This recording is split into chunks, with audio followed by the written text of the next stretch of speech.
Hello and welcome on into September Mascot Madness. My name is Sean. This is a tournament that we do in September. We also do it in March, basically based off of March Madness, but instead mascots play. There you go. That's the concept.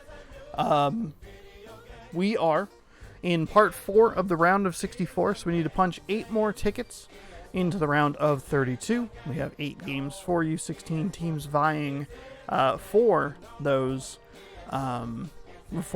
spots, starting here with Alabama at Southern Mississippi. We'll talk more about this matchup here in just a moment, but we'll get you caught up on the brackets first. You can go right here to challenge.com/SMM2020 and follow along with the bracket. I also have this today's matchups above me, so you can see who's playing, what's going on, kind of gauge where we are in the lineup. Each game takes about 30 minutes. The part takes about 4 hours total. It's a good fun time. And if you like this, be sure to follow the channel on Twitch. You can subscribe on YouTube. And you can fill out a bracket and make your predictions for a chance to win a free Twitch sub to my channel in March when we do that. Brackets will open probably in early February of 2021 for that. And it'll start in late February and run through March. So that you have that to look forward to. But let's first, like I said, let's get you caught up on the brackets here. I don't even have the correct tab open. Good, proud of myself. All right, through 3 days of mascot action, I am in the lead with 13. We have the Beeb right behind me with also 13. The only difference here is the score potential left. I have a score potential of 111. The Beeb has one of 103. Redneck Girl is in third with 11 and a 149 point score potential. And Blind Guesses, brought to you by Harper, is in fourth with 11 points, but only a score potential of 89.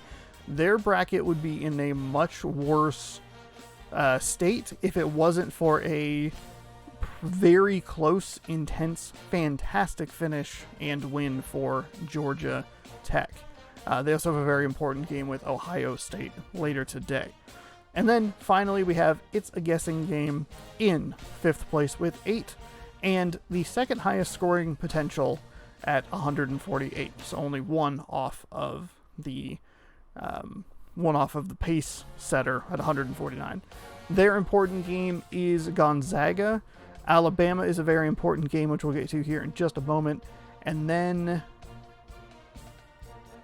did Florida play yet? I don't think Florida. We have huge games today. I did not realize that. Oh, Florida's the second game up. Okay. All right.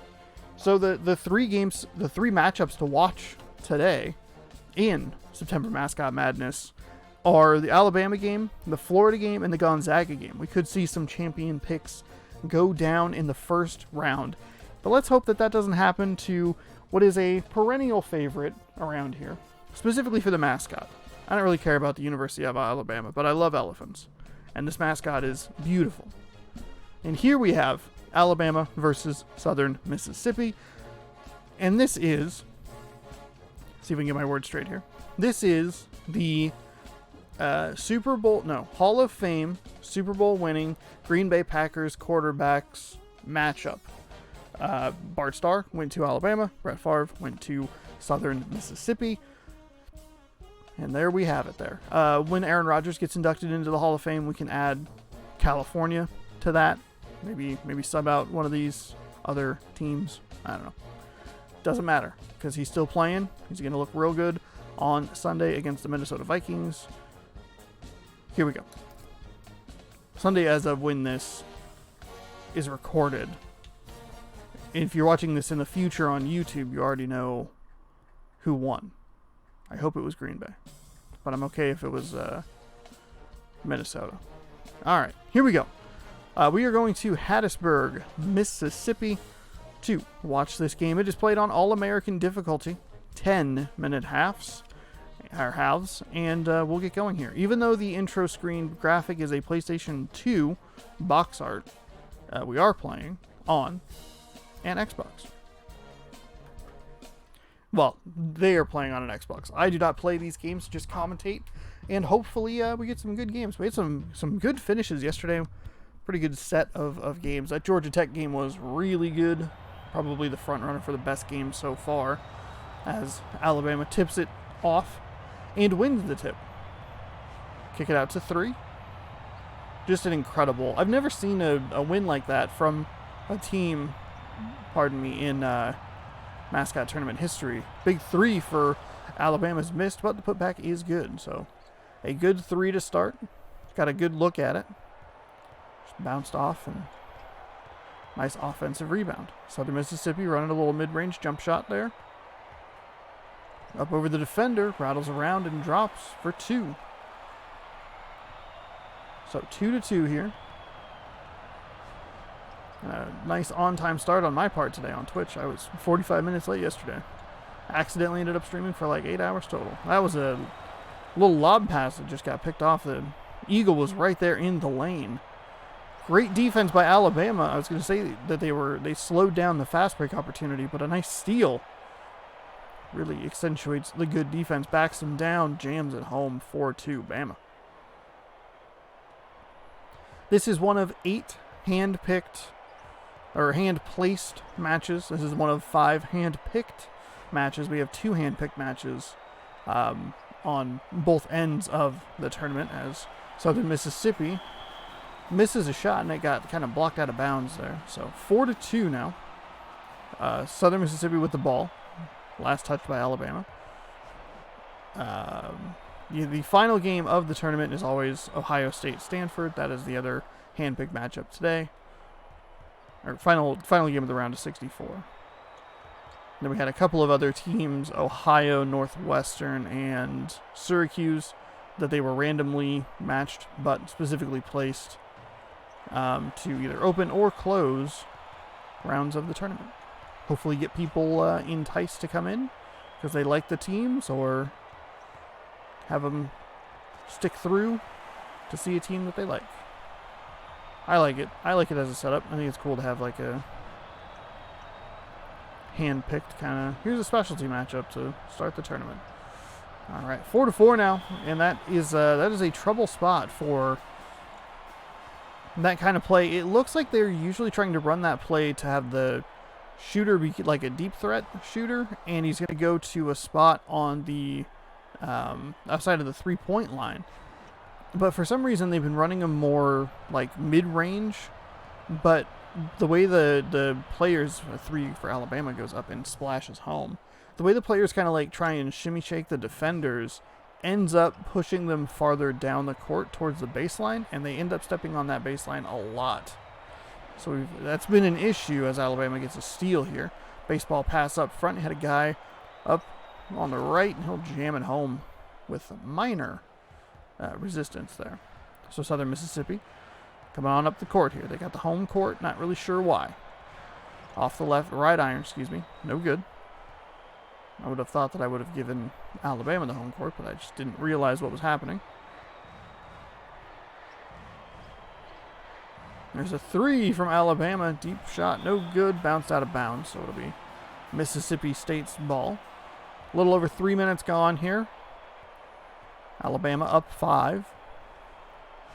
Alabama, best finish was second in the initial tournament, as we see another turnover on that baseline. I believe I was calling it the baseline bandit. Alabama with a record of 9-3.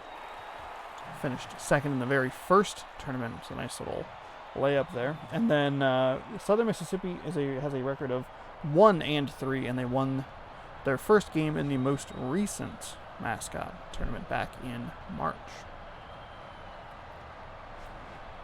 A lot of elephants over on the left-hand side of the court. Now they'll try to move around a little bit. Oh, it's going to be stolen away. We've seen a lot of those passes get picked off in the last part. A number of the cross-court passes have been picked off as a foul. It's called on Alabama. 9-6 here with 1 free throw missed. Second free throw is good, though. So 9-7. 4 minutes gone here.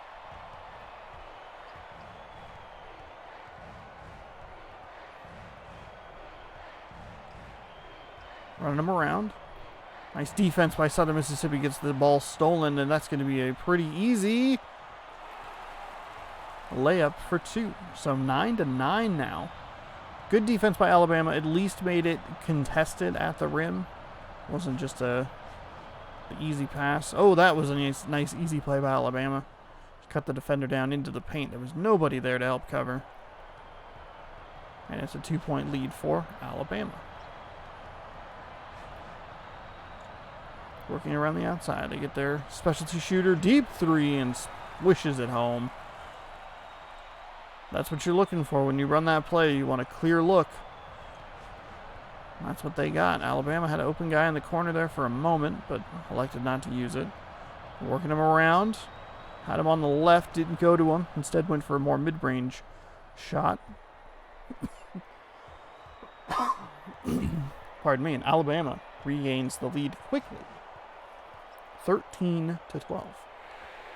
Another deep 3 for Southern Mississippi. Makes it 15-13.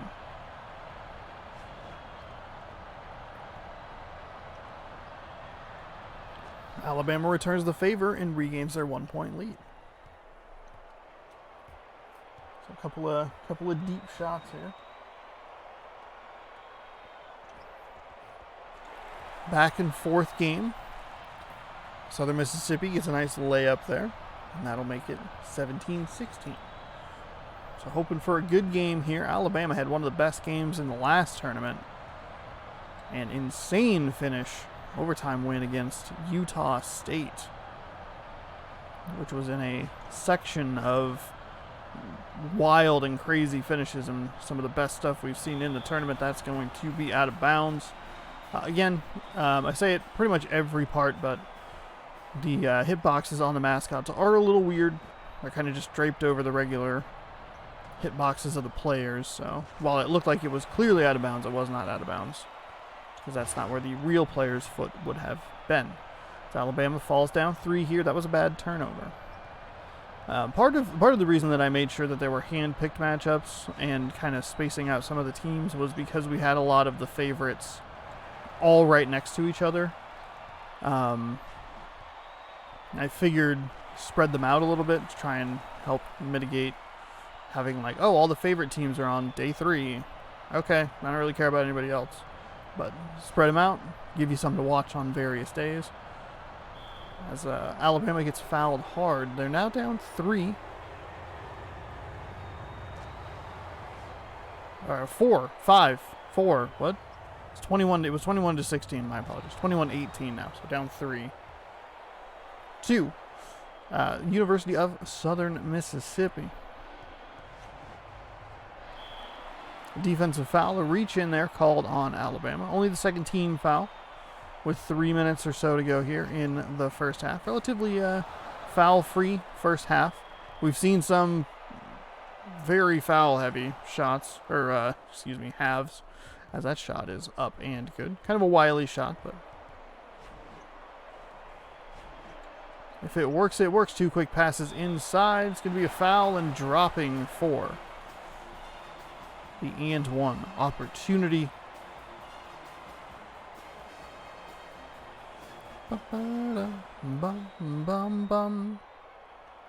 24-20 now after the 3-point play is completed.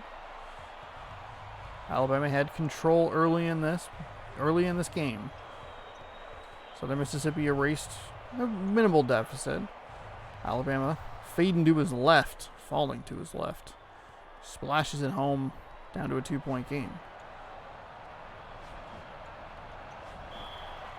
Defensive foul. So Alabama starting to rack up the fouls here late in the first half. I believe that's like 2 or 3 in the last 4 possessions. As soon as I said relatively foul-free first half, they said, what? You wanted fouls? 3 for Southern Mississippi is short. They've had success in that area. And even from that depth, it's looked good. Had a wide open, like a center position player down there. Elected not to go to him. Working around the outside. Alabama spread all over the floor here. Nobody really in the paint, and he'll take advantage of that, but he can't get the shot to drop on. Too strong off the left iron. I thought that was going to be an easy 2 in a tie game, but it was not. Nice defensive recovery by Alabama to force the miss there. 1-on-2 opportunity. That one's going to be off the right iron and no good. A 2-point game, another turnover. Alabama doing a great job of taking the ball away from the Golden Eagles, makes a move and jams it home. Missed off the left iron, missed off the right iron. Didn't miss off any iron on that one, instead just went for nothing but nylon. 2 quick passes inside. Speaking of nothing but nylon, they will slam it home on that as well.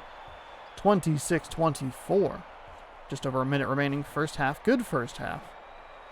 It's been a theme in this tournament, has been some solid first halves, not the most exciting second halves. So hopefully we get a good second half here as we're all knotted up at 26. One of the higher scoring half games. 28-26.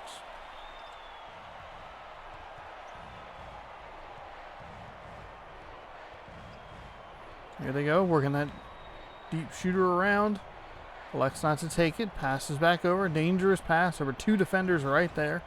And that was a bit of a floater. They kind of hung up in the air for an extra second. Back around. 10 seconds on the shot clock. Got blocked.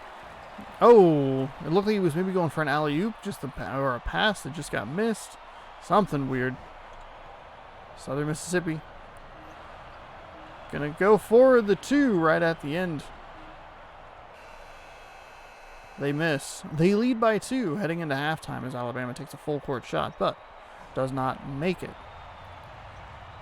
So, Southern Mississippi had the ball first, immediately stolen by Alabama. Excellent opportunity to tie here. They got a lot of players all kind of bunched up together, and Alabama's just been a little bit off. Been a little too strong.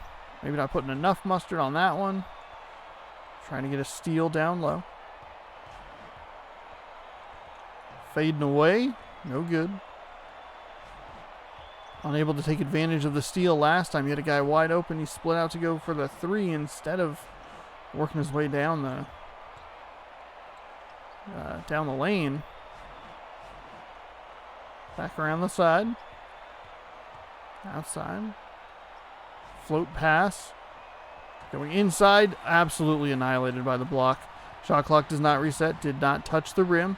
A little lob pass in there is going to give him enough space to finally get some points. As we see, Elephants can indeed jump. Alabama, by the way, does have the A on their sweater. Nice block by Alabama there. Excellent defense and 2-on-2 opportunity. Had a guy on the left that was wide open, just a smidge too late. Didn't matter. Still able to get position and jam it home.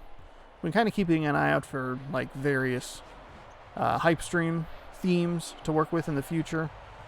Single letter on the sweater or shirt, either or double zeros, which we actually have one of each. I don't know why it took me 12 minutes to realize that. It's going to be a foul. We have a double zero in the Golden Eagles, and we have a single letter on Alabama. We've also been looking for teams with tigers, which there are a lot of. We had like 3 tigers in a row, including 2 naked tigers battling it out. That was exciting. Southern Mississippi still can't hit. They led 28-26. They still have 28 points. Alabama's 5-0 run here to start the second half.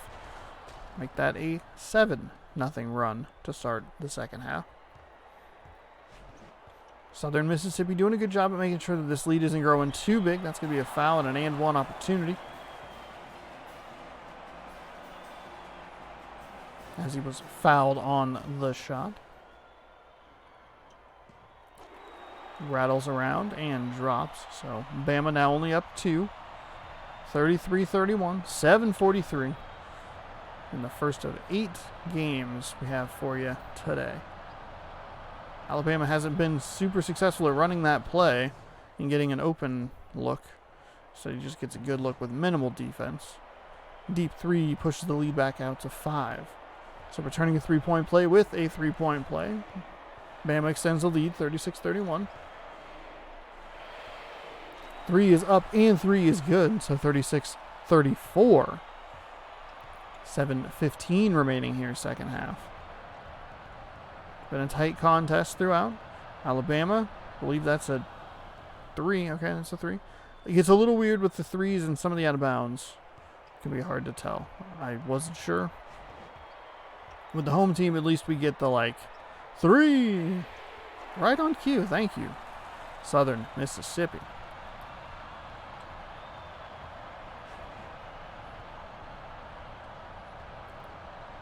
Another 3. Just back-to-back 3s. Just jacking them up. Live by the 3, die by the 3. Excellent defense by Alabama, but it left them too good of a look. It was a good recovery. Maybe not great defense, but a good defensive recovery. 39-39. Southern Mississippi kind of getting into the groove. Got a guy open for a corner 3. It's dangerously close to that sideline. He'll throw it back up top. Kind of working around here. He's calling for the ball. Have a guy pretty open in the corner. We'll go into the interior. Back outside. 3 for Alabama's off the left or right iron. Excuse me. No good. It's going to lead to a fast break for the Golden Eagles. And didn't have a great lead there. So instead, kind of backed up, let help come, and it benefits him greatly as an eagle put an elephant on its butt and gives him a 2-point lead. The elephant will return the favor without knocking anybody over, but still a jam for 2. 2 quick passes inside. Not the jam that they were looking for, but nice little maneuver there to get the bucket to drop. 43-41.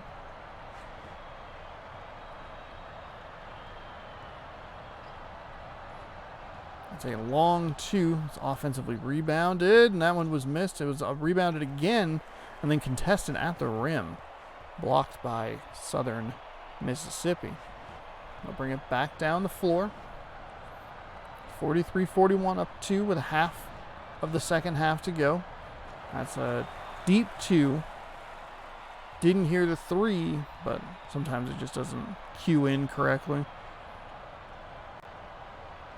Alabama hook shot off the left iron, no good. 1 and done here. 1 and 2. 1 on 2 there, and Southern Mississippi draws a foul.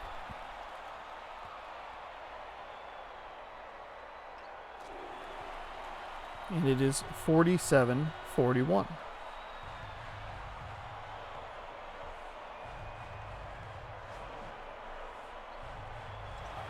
Stolen away by Southern Mississippi, and Alabama is falling apart here at the wrong part of the game. Down 6. Some good defense would help. That one was a double bounce drop there. So Alabama now down 8. Huge game. A couple people have them as their champion pick in the brackets. We have another champion pick coming up next in Florida. That one's going to be a foul.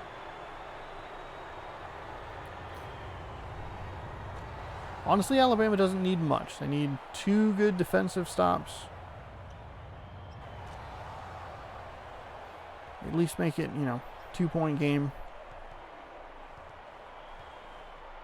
Let's see what they do here. They almost got the ball stolen away, and they got it loose. The Golden Eagles pick it up. That's going to be a block out of bounds. So Alabama with an excellent defensive play there.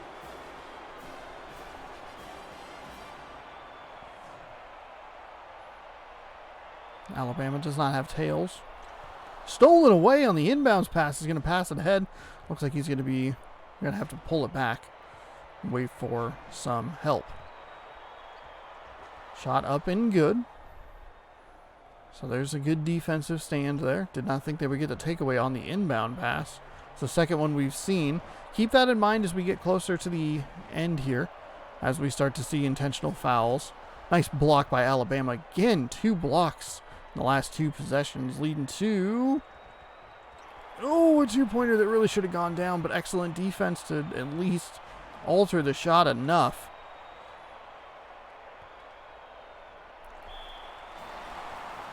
Alabama. They keep fouling.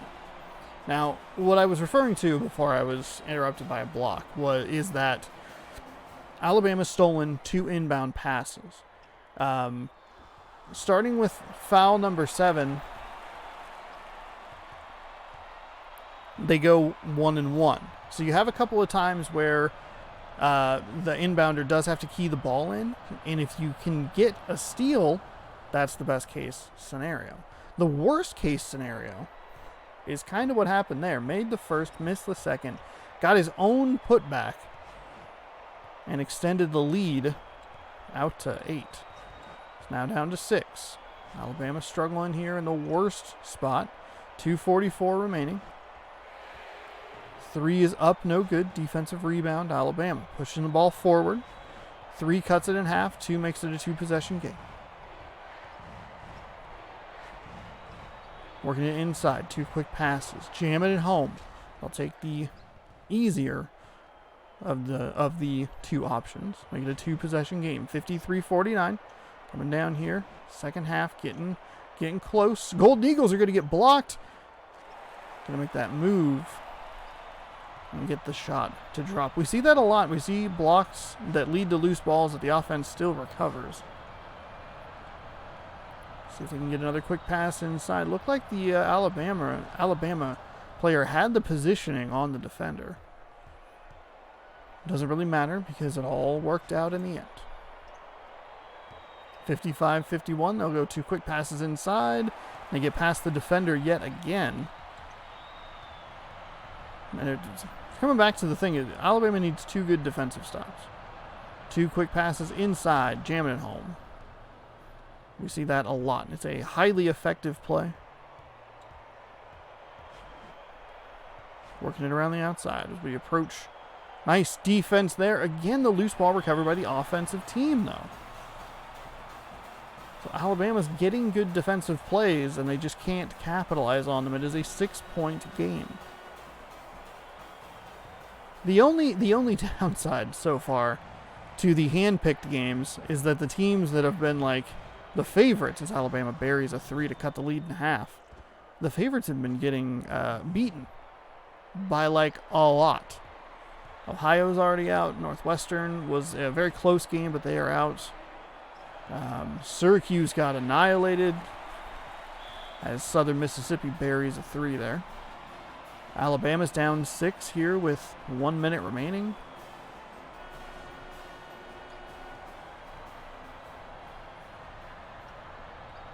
Passing it inside. Working against 2 defenders. Missed a dunk. That might be it for Alabama. They're going to have to start fouling. They have a couple opportunities here to get a steal on the inbound pass. I believe 6 and 7, so 2 more. 1 more opportunity here. When you miss a dunk with under a minute to go, that is not good. That's a steal. That is exactly what you want. You don't want to put them on the line to get any points at all.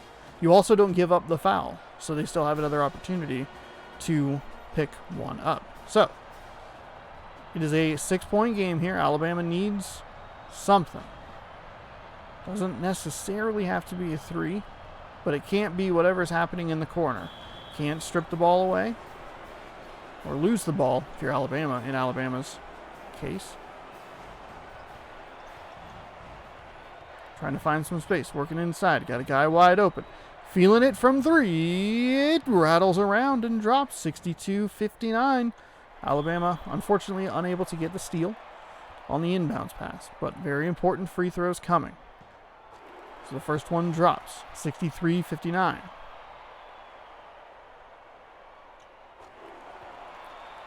Both free throws were hit.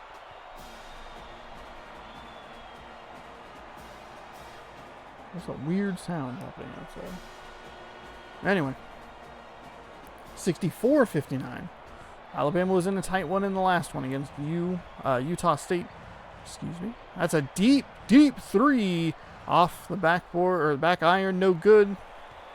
Putback is no good. Alabama's done.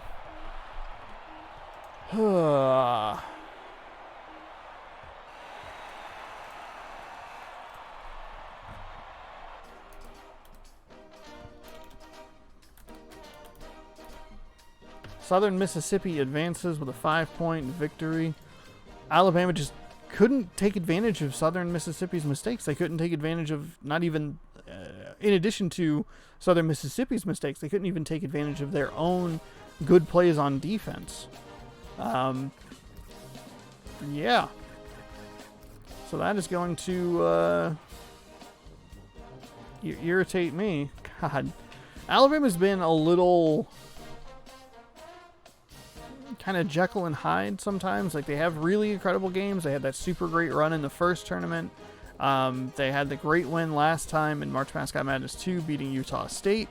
But they also have weird games where they got destroyed by Tennessee, I think it was, in the last year's September tournament, and they had to come from a very long way down to even make it competitive, and they just didn't get a good shot to end the game.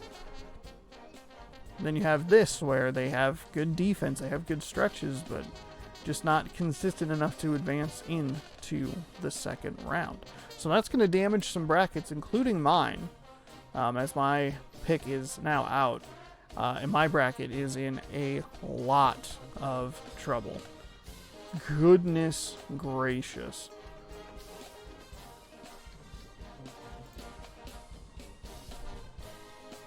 When your champion goes down, your champion takes out a lot of your scoring potential. Next up, we have a good-looking matchup here, which I might use. This might be the good thumbnail matchup. Cincinnati taking on Florida. You can go over here, pull this back up. Give you your thumbnail there, Sean. A half an hour into this one as we advance. O'Connell Center. We're going to Gainesville, Florida. 10 minutes, All-American. Florida taking on Cincinnati. Here we go. Game number 2. It's a pretty good game. Not the most exciting down the stretch. And Florida has a great court. I really like their court. It might be a little cluttered because they have the Gator logo on the court 3 times. But I do believe that the Cincinnati Bearcats are making a 3. I do believe that the in between the key and the 3-point line is opposite, which is a great touch.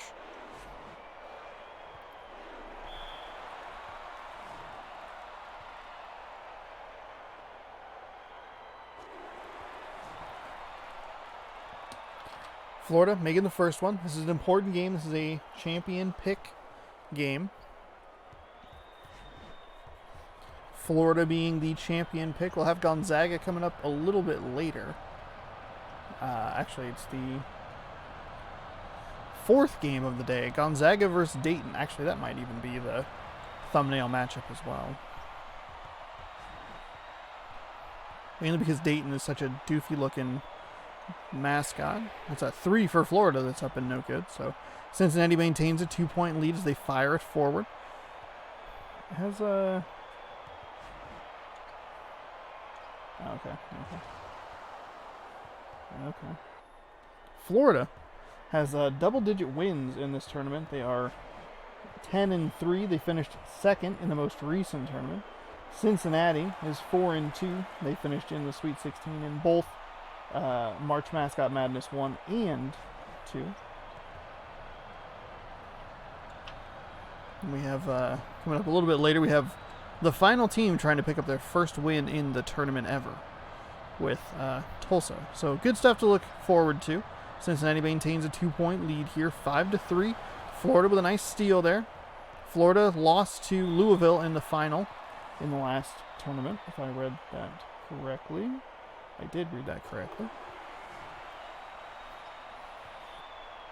5-4. It's surprising how much like this information doesn't stick in my brain between tournaments, but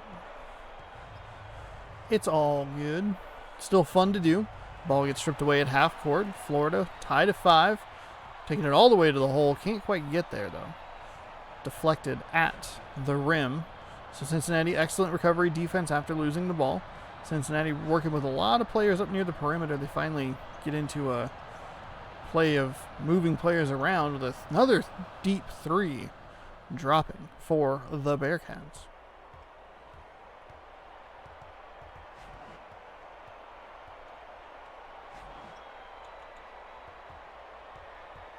Florida working it around inside. Cincinnati said, get that weak stuff out of here. Get that weak stuff out of here. Probably only need 1 celebration animation, but the game gives us 2.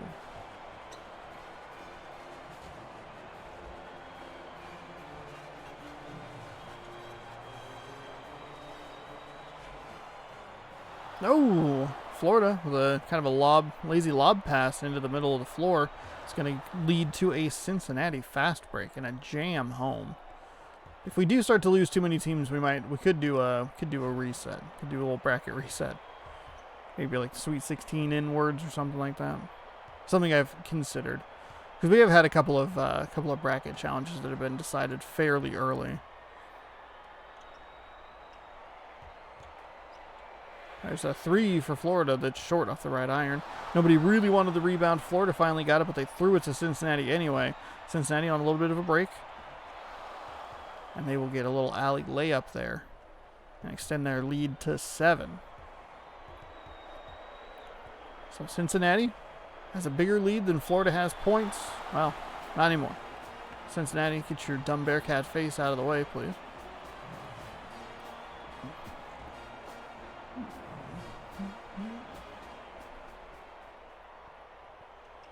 Shot is up and good. 12-8 now. Florida cut the lead down to 4 with a nice 3-point play there. Work with a little mid-court defense. Try to get a little trap there in the corner. Didn't really work. Cincinnati was able to break through it pretty easily. 14-8. Outside. Florida passing it across the floor. We have oh, by the way, Florida, I don't know if I've mentioned them, but they definitely will qualify for the single letter tournament. Hype stream idea.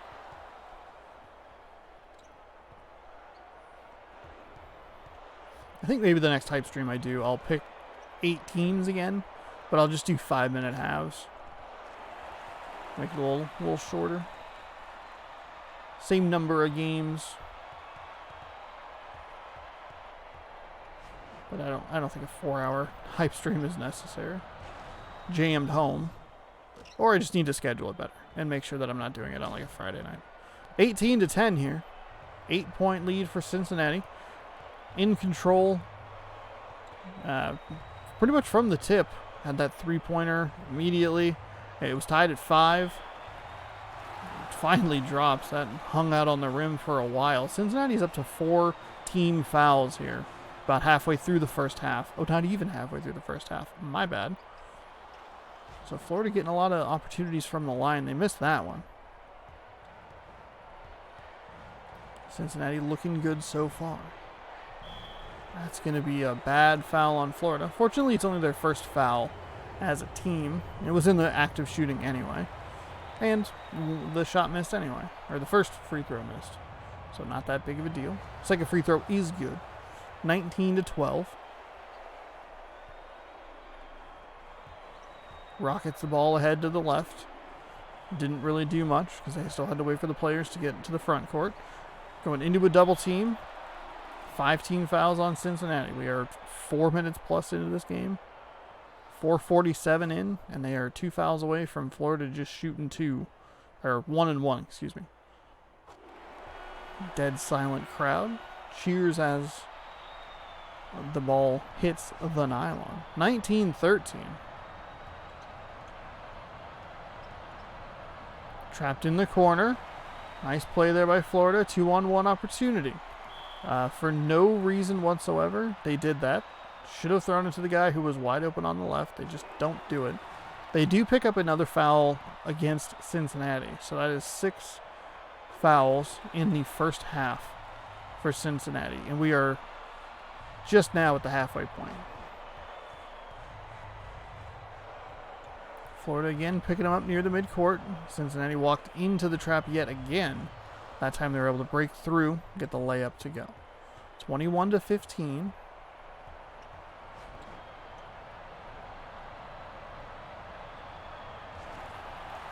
Flushed. Nice play by Florida.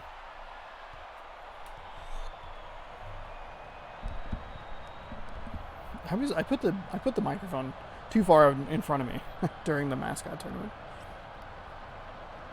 Shot is up and it's good. So Cincinnati regains their 6-point lead. I sit like way too far forward. Just lean back. Just relax. Not even playing a game. Just hanging out, commentating, enjoying Sunday afternoon basketball here. So that 3 is short from Florida, trying to cut that lead in half. So they'll give Cincinnati an opportunity to either pardon me, go up by 8 or 9. They'll take the 2 and go up by 8. Cincinnati's just got to settle down on defense. Don't give up any fouls. Florida hasn't been particularly good on the offensive side of the ball. There's a 3 for Florida that bounces off the left rim twice. Does not drop. Cincinnati with the rebound for the double-digit lead here. 25-17. Couple quick steps there. Pull-up jumper is good. If Cincinnati just doesn't foul, they should be in good position for this game. Giving Florida way too many points.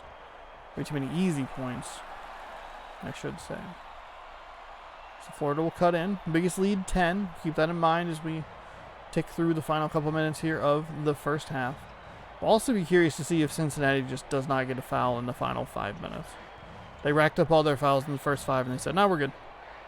We're fine. Nice 3. Pushes the lead to 11. Also, I think I left my alarm on from last week. I just realized. You dumb idiot. Why would you do that? Why would that be an okay, acceptable answer for you? Florida makes it 2, cuts the lead down to 9, gets the ball away from Cincinnati, but can't get the turnover. Into a double team in the post. A nice placement there for the defender as the ball was thrown directly to him. Pass forward. It's up and in for 2. Yeah, I set an alarm last week for a bus sim like gameplay reveal that I was going to do at like 6 a.m. or some dumb idiot thing. As Cincinnati lays it in. Pushes that lead back out to 9. But I decided not to do it, but I didn't realize that I left the alarm on weekly for some reason. I did that. I don't know why. As he runs all the way up the court, that's going to be a foul. A completely unnecessary foul by Florida. That was an easy 2 that you just let it go, man. Don't worry about it. He was way ahead of you.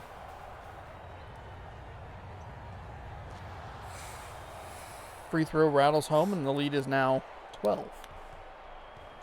I do have my blowout book.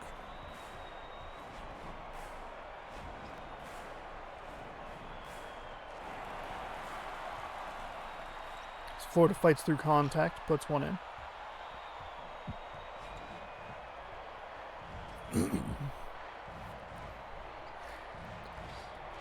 Cincinnati, with minimal resistance, scores it in. What's weird about the bus sim thing was that, like,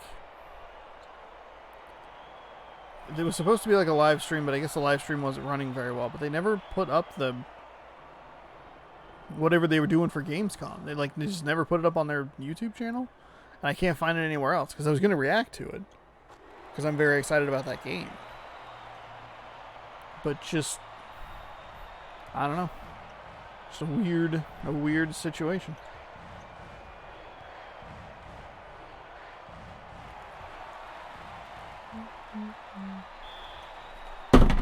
All right.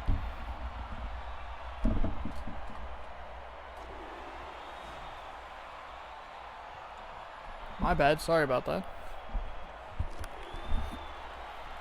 37-28.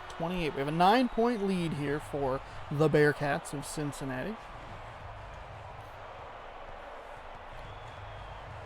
Did I say 37-28? Did I say that correctly? I don't know. I'm so distracted with my butterfingers over here. Just dropping phones wherever.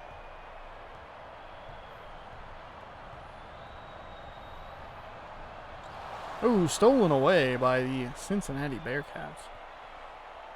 This will dump in there. Cincinnati flipping it up. Hoping for it to drop, but it does not. So Florida picks up its third team foul. I don't know if Cincinnati has picked up a foul. Going 1 for the 2 from the line. Cincinnati all the way up to 40 points in the first half. That is dangerous if you are Florida. Hopefully halftime they can sort it out a little bit. Cut into the lead a little bit. See if maybe you can get one good stop here. Maybe get a steal.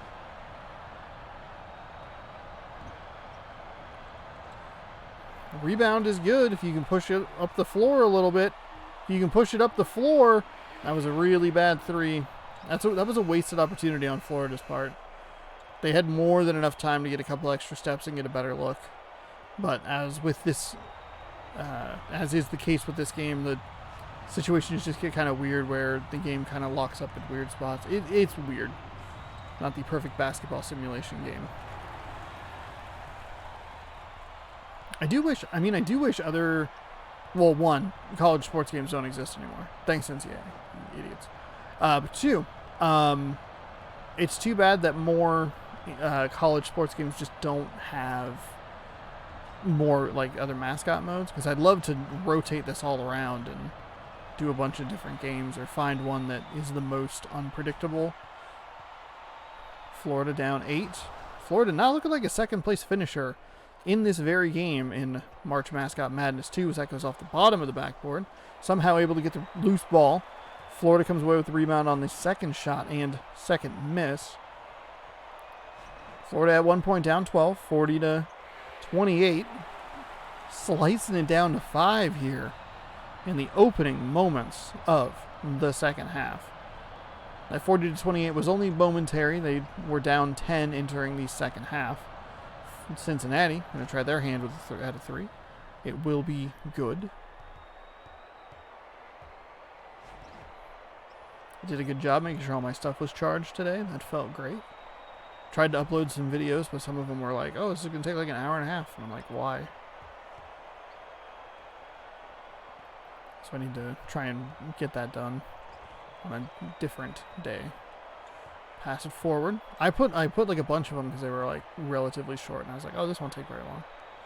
And then I came up and I was like, oh, an hour and a half? I have to stream in 20 minutes.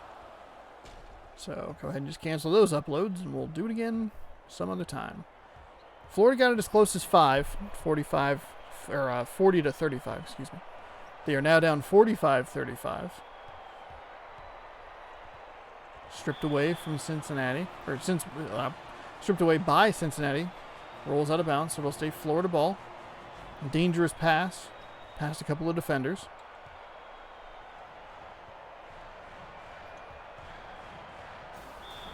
Out of bounds, Cincinnati ball. So Cincinnati doing a good job not getting a foul called on them in that specific instance. Usually those are the hardest to figure out exactly what's going on, because the offensive player just gets pushed a little too far into the basket. But sometimes it's a foul, sometimes it's just an out of bounds, like there. As the shot is up and good. So Cincinnati up 12. They have gone on a 7-0 run since Florida closed it to 5. So we might be looking at another very damaged bracket here in just a moment. Florida with a 3 that's no good. Offensively rebounded and put back up and scored. So 47-37.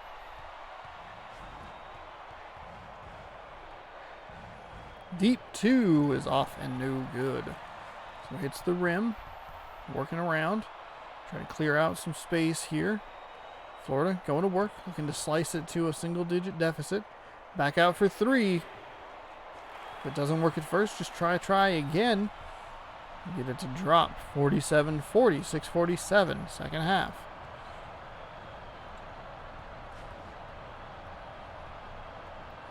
Florida down by 12, then down by 5, then down by 10, now down by 7. Fluctuating. Doing a good job here. Just kind of, they're keeping themselves within striking distance.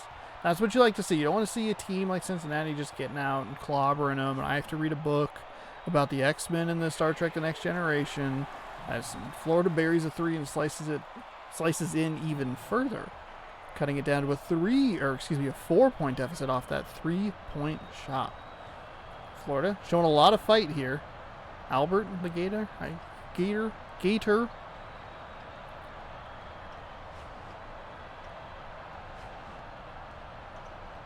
Stolen away. Well, stripped away. Cincinnati comes up with a loose ball.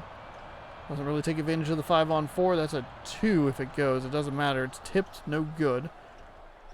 Nice defense by Florida there to make the shot have to go a little higher than he probably wanted it to go. There's a 3 for Florida, and the lead is down to 1.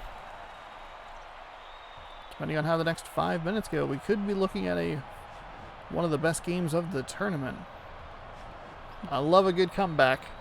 We have it here with Florida. That's a 3 for Cincinnati. It's no good, but it's put back and slammed home.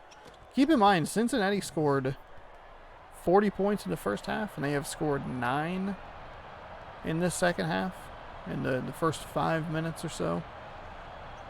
Cincinnati, on the other hand, or Florida, excuse me, on the other hand, already almost at 20 points. 18. No, I'm sorry, 16. I forgot that I pointed out the 40-28 because it was a 12-point deficit, but they closed it so close to the end of half that I get a little lost. Cincinnati quiets the crowd, knocks down a 2, and pushes the lead back up to 5, 51-46. See, Florida has one more run in them here. You'd hate to see them fluctuate. 12 to 5 to 10 to 4 or to 3. Now it's back out to 5. Off the back iron, no good. That's a good positive play for Florida.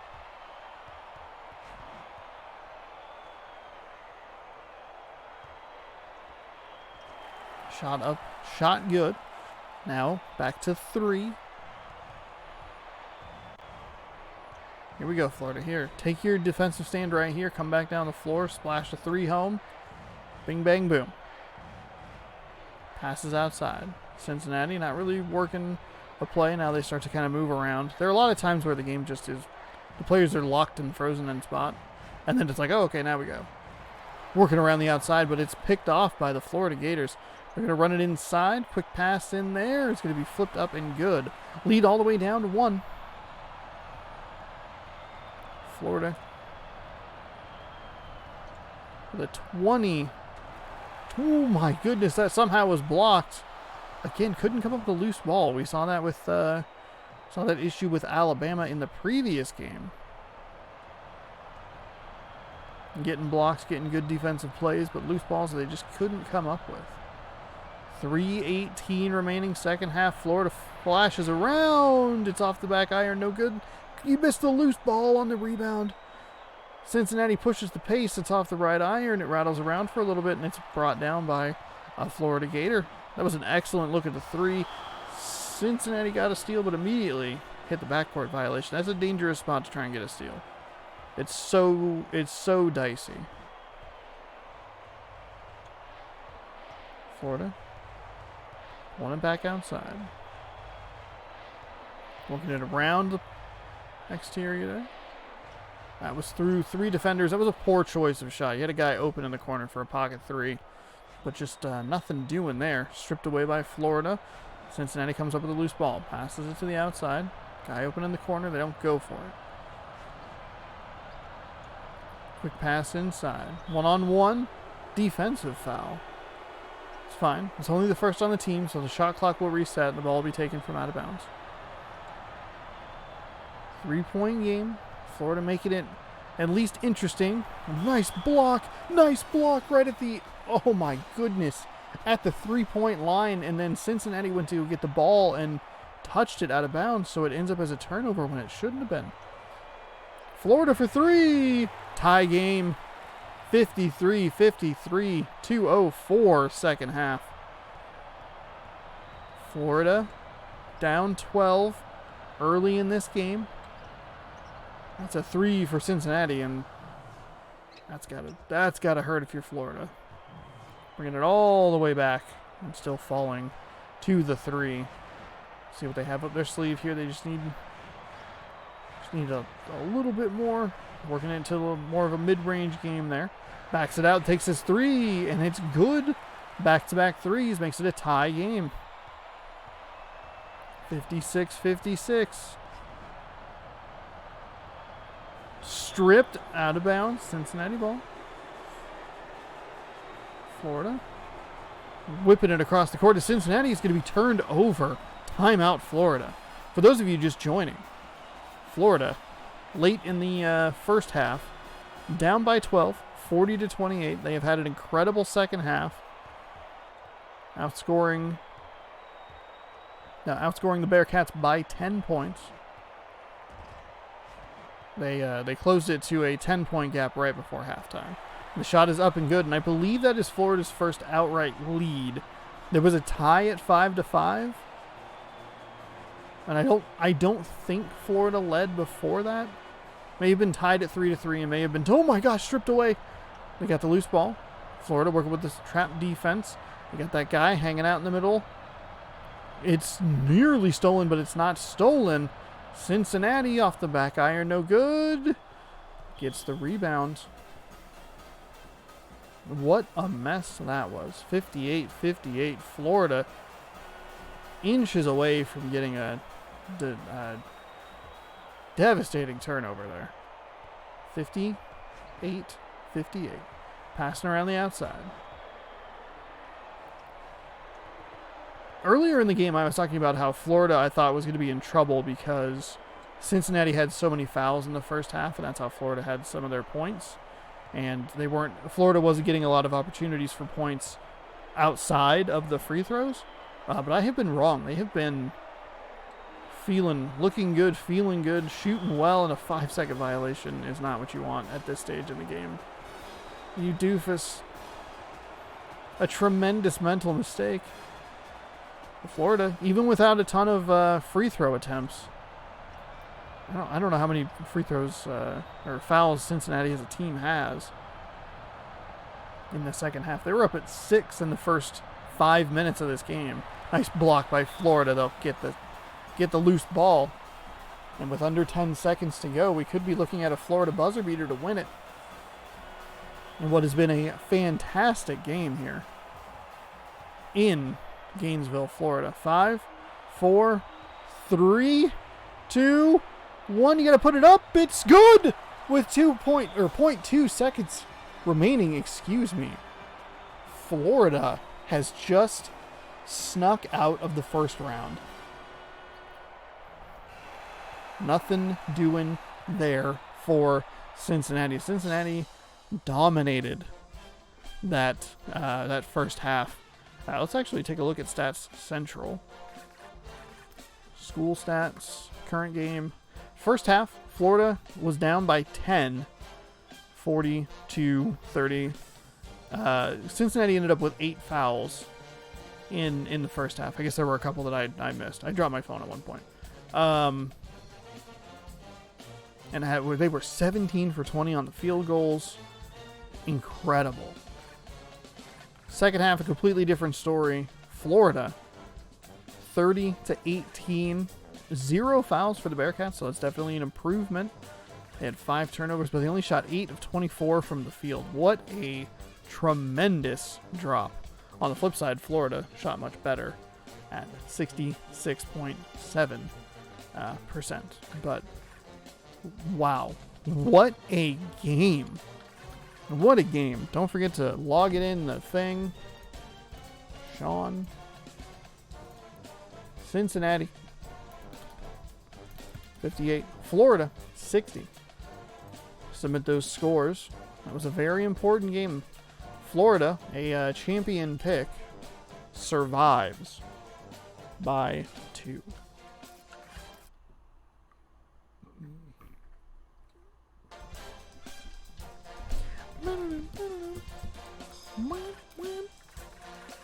Mascot game number 3 of the day comes to us in the form of Iowa at UCLA.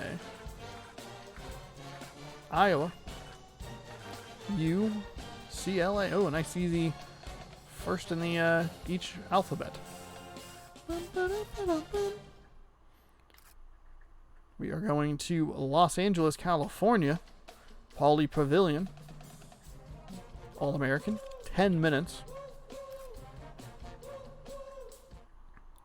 And here we go with game number 3. Right at the hour mark. We're making excellent time here. Iowa, UCLA tipping off. I like UCLA's court. Very, very plain, very classic. This is a very nice blue versus yellow matchup. Swinging it outside. The Bruins up off the right iron twice, but doesn't drop. Iowa Hawkeyes with a 0-0. So another participant in that potential tournament in the future. As a hype stream, kind of just a throwaway silly tournament. In the past, I've done just kind of random teams. This one I did best of the never winners. Another 3 from UCLA in that same spot. That time it drops. But we have a lot of 0-0s. We have a lot of single letters on the jersey or jacket or flannel or sweater or whatever. Iowa drives inside, down 1. UCLA, good defense there, kicking it back outside. Working their way into the interior, but it's stolen away, stripped by the Bears. Got a 2-on-1 opportunity here. They'll pass it back. Excellent defense by Iowa to force a funky shot there. Remains 3-2, stripped away by UCLA. Iowa comes up with it. Passing around the outside. Going inside. Hook shot off the right iron, no good. Pushing the pace are the UCLA Bruins. There's a 3 for UCLA, and they'll bury it. UCLA is scoring by 3s, or they're not scoring at all. Live by the 3, and die by the 3. Iowa down 4. Try their hand at a 3, and they'll score. I waited for the score to change, because I was not sure. Looked like his feet were on the line, but it doesn't matter, because that's not where the hitbox is, so who cares? UCLA looking for another 3. That's a 3 as well. And there's a tip in. So now they actually do score just 2 points. And it is 8-5. Swinging it outside. That's a 3 for Iowa. It's off the back iron. No good. They were looking for the tie. That was an excellent look there. UCLA trying a little bit of a fast break, but good defense to get into the offensive player there. Force a miss. Swinging it around on the outside. He just dribbled it out of bounds. Just dribbled the ball. Said, you take it. Around the outside. Pump fake the 3. Back across the court. Driving it inside. I'll throw it back outside. Look for something a little better. A little more open. Nice offensive maneuver there. Was able to turn the corner and get a pretty good look. Coming away with no points, though. There's a nice steal by UCLA. That lob pass kind of just hung in the air for an extra second. Gave UCLA an opportunity to react. But they can't cash in, though, even though it was a fast break. That's a deep 2 for Iowa. And it'll be a 1-point game here. UCLA 8, Iowa 7. Game number 3 of the day. As you can see, right above me. We have Gonzaga playing later. We have UConn playing later. We have East Tennessee State playing later. And the Tulsa Golden Hurricanes have their game a little bit later. So stick around if any of that sounds interesting to you. Backcourt violation, Iowa ball.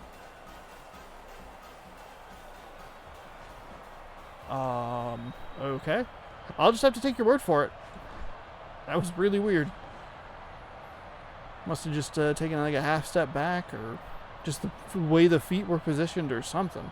That was very odd.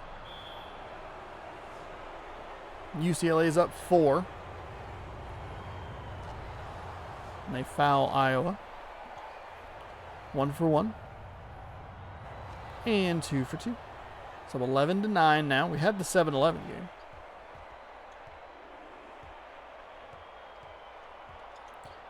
Maybe it was that. It was kind of like that move right there, where he just kind of was a half step too far back.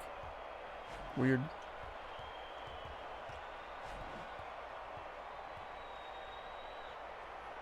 Over to the right side.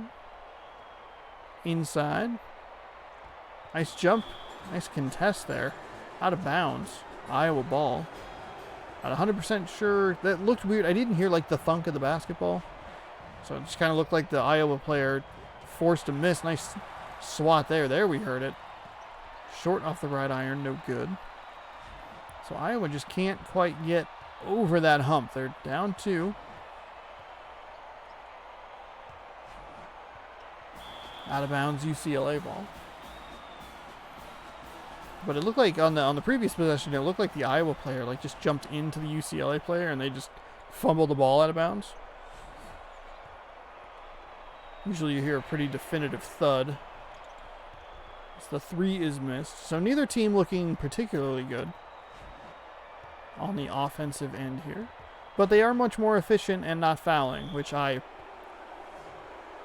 appreciate. Really? Can't even get the damn sentence out and you're getting called for a foul? I mean, keep in mind that Cincinnati at this point had at least 5, maybe 6 of their fouls in the first 5 minutes. So 2 is actually a great improvement from a pacing standpoint. UCLA scores 2. There's finally the 2 that Iowa was looking for. Nice replay of that, the back of that bird's head. 13-11. Passing inside, 2 quick passes, nice layup. UCLA, excuse me, pushes their lead ahead, 15-11. Weird, we have Iowa and Iowa State playing on the same day. It's the most bizarre thing where it's just like, I kind of touched on it earlier, but like, how much of this stuff just doesn't like stick with me. I'm like, I sit here and I'm like, oh man, we've seen all these teams. Like, have we seen this team? Have we seen that team? Nice jam home by the UCLA Bruins. They'll re-extend their lead to 4. 3:40 remaining first half. Lower scoring first half. See, if either one of these teams can find their groove, you're not going to find your groove throwing it off the side of the backboard like that. Shot up. Rattles off that right rim and drops. Nice shot there. 19-13. 2 quick passes inside for Iowa. They're going to get fouled hard. That is team foul number 3 for the UCLA Bruins. Foul number 2, or second personal, I should say, on that bear.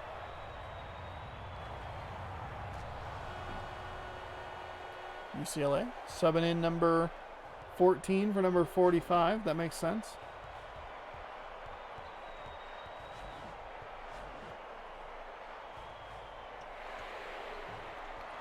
Three from UCLA is no good, but a nice tip in there. Makes it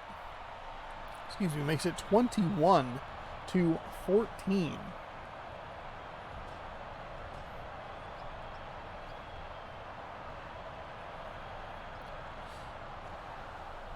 Off the left iron and in. So UCLA 21, Iowa 16. 5-point game with 2:29 first half. They'll not make it a 7-point game. Thought maybe they would, but front end, no good.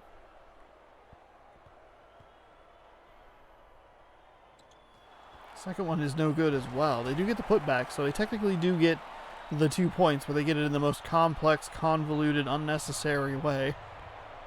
2 missed free throws and a putback. So I guess it all evens out. Iowa misses the shot there. UCLA coming down with the rebound. 7-point game here. It's another foul from Iowa. 3rd team foul. And the second one on consecutive possessions for the Hawkeyes. That'll send the Bruins to the line. This time it's an and one opportunity. This game is starting to get blown open in favor of the UCLA Bruins.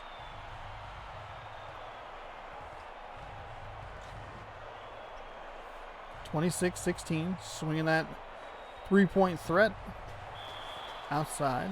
We've seen that a lot. It weirdly just passes, almost seems like it's passing to the wrong person. There's a quick second pass, and those shots, for whatever reason, typically miss. Almost in that exact fashion. They're flip up by the Bruins. Not a foul call that time. Shot didn't go down. Iowa had a little bit of a fast break, but elected to pull it out. Not worry about it. Off the iron, no good. It's just kind of hanging out there, and UCLA has opened up a 12-point lead. It is weird to see those 3-point shots hit the iron and then hit the top of the backboard and be out of bounds. There they go, swinging that deep shot threat. Pass inside. Dangerously near the baseline. We see a lot of turnovers down there. So the lead was 12. Keep that number in mind. Worked for the Gators. Will it work for the Iowa Hawkeyes? Stripped away with under a minute to go. 10-point lead for the Bruins. Floated inside through the contact. Good. Strong end of the first half here would be excellent for the Hawkeyes of Iowa. Off the right iron, no good. This is continuing a strong end of the first half. They'll pass it back outside. See if they can set up a play here. They can cut the lead down to do as few as 5. Or as little as 5. You can pass it back out. You got a guy open in the corner for 3. You got 2 Bears running into each other. It's a whole mess down there. Under 10 seconds to go here, first half. Iowa not doing a whole lot. Stripped the ball away, 6.7 remaining. So close. Iowa floating it inside. Shot off the left iron, no good. It's going to be flipped back up. It's no good again. They had a couple of opportunities there, and they just could not put it together. So the rare time that we see a team actually use a full end of half shot opportunity, they came away with nothing, which is kind of doubly unfortunate because they started with the ball, so they could have gone two possessions there. Strong end to the first half, strong start to the second half, all that good stuff. Instead, it's just a 2 points, and it rotates between a 6 and now an 8-point lead for UCLA. Flipped inside, looked like Iowa was going to get it, but it just said no. The game said, no, you don't get the ball. You can have the ball. UCLA stripped away.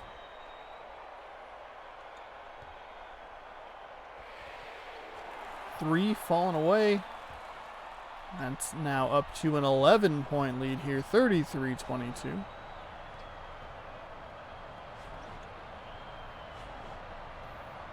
Two is up and good, so 33-24, 9-point lead now. See what Iowa has here for us in the second half. UCLA went on a little bit of a run. They got up to a 12-point lead, and Iowa hasn't really been able to cut it down by too much. Had it down as few as 6. But that quickly ballooned out to 11, so out of bounds UCLA ball. Iowa with the strip. The loose ball goes back to UCLA. Somehow there were 2 defenders there. UCLA sliced it through. Lead back to 9.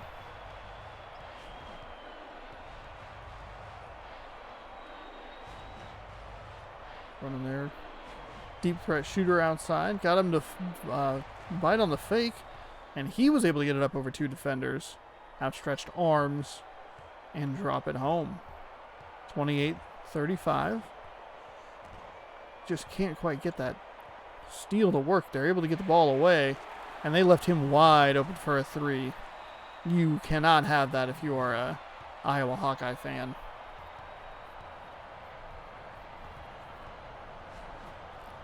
Just not a good look for the old Hawkeyes here. Stripped away by the Bruins. And I wonder if we have seen the best run for the Hawkeyes so far. It was 12, down to 5. Or 6. I don't remember. Mid-range. Iowa might just be in a little too far over their heads here. Down 12 now. Trying to get some space here. There is just absolute clutter on the other side of the court. Finally kind of moving him around a little bit. He clearly was faced the wrong way. We'll just ignore that. We're down to 5 seconds on the shot clock. They haven't really even thought about taking a shot. They'll take a desperation three that'll swish home. Cut the lead down to 9.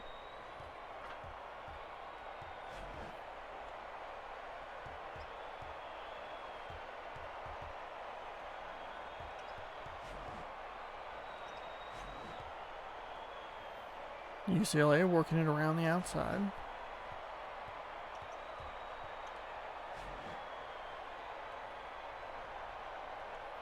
Pump fakes. Oh, nice block by Iowa. Out of bounds, UCLA ball. So let's reset here. 9-point game. 12-point game. Spoke a second too soon. They've been leaving UCLA 3-point opportunists way too open. Just way entirely too open. They respond with a 3 to cut it down to 9. It's a 9-point game. 6 minutes remaining. Iowa needs to show a little bit more consistency. They've gotten it down. Got to head down at 6. At 1.7, maybe something like that, and then they let it balloon and back out. They've been kind of fluctuating. They did the same sort of thing that Florida had done in the previous game, where Cincinnati was very much in control of the game against Florida. Florida made a couple of good runs here and there, but couldn't really do anything. The question is going to be, is UCLA going to go on enough of a drought to allow Iowa to kind of chip their way back in? A steal like that definitely helps. Off the glass and good. So here we are down to 5. The max was 12. It was recently 12 after that 3-pointer went in with the shot clock winding down. That's a deep 2. You can give that up. That's not that big of a deal. Threw it behind him like a cool guy.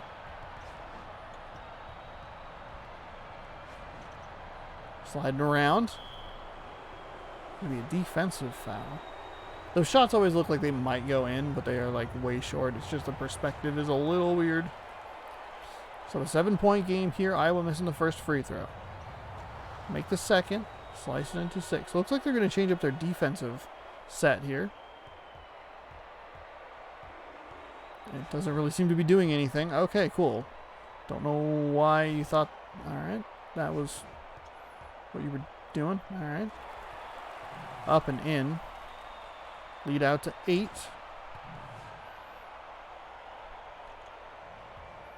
Iowa's going to have to pick up their defense here and get a couple of stops.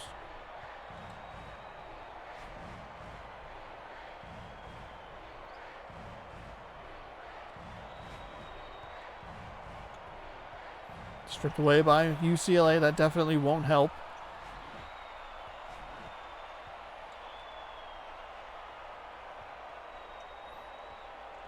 Up over the defender. There was an offensive rebound. It's going to be put back and dropped. The lead quickly back up to 10.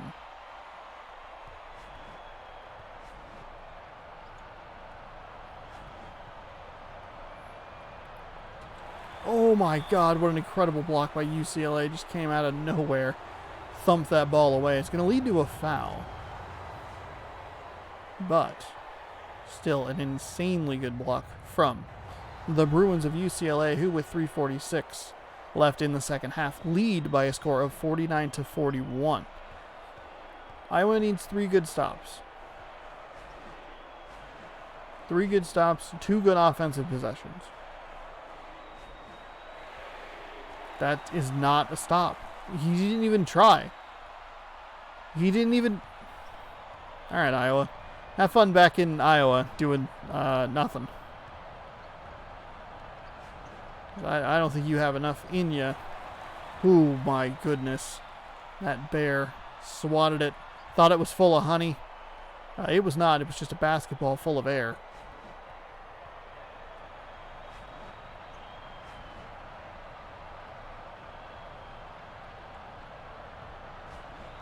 Stepped on the out of bounds, or stepped on the baseline, excuse me. So go ahead and turn the ball over. 2:56 remaining, and it's 52-41. UCLA has been in control for most of this game. Took about 8 seconds off the shot clock there. They were very close to a 10-second violation. There's another block from UCLA. It's going to put them out on a fast break. It's a 1-on-3 opportunity. It's going to end up being a foul. Not the worst decision for Iowa.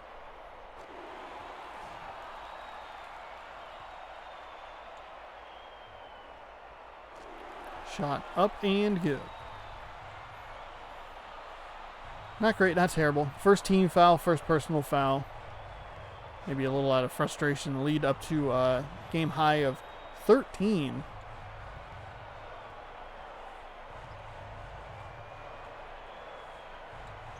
Back outside. Iowa passing it in, looking for a little bit of room. Finds it. Drops it home. Cuts the lead in, or cuts into the lead, now down 11. Stripped the ball away, picked up by UCLA. Passes around the outside. Back across the court. Iowa going for the steal, but in doing that, has to force a double team, which means that that shot left a very easy offensive rebound for the Bruins. And they'll push it back up to 13. Shot is off the left iron. Doesn't matter if it was a 2 or a 3 because it was a miss either way.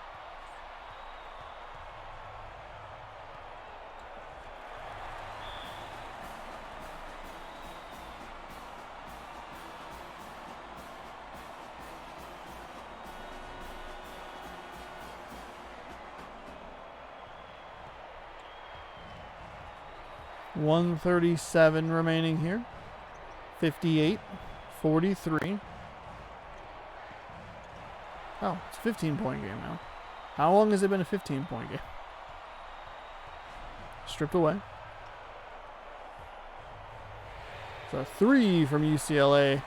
And that'll put it at 18. And this game is out of reach. Iowa never really made a run at it. They had a couple of times where they at least made it close. Made it competitive, but overall, just too much Bruins. Too much Bruin, I should say, for these Hawkeyes.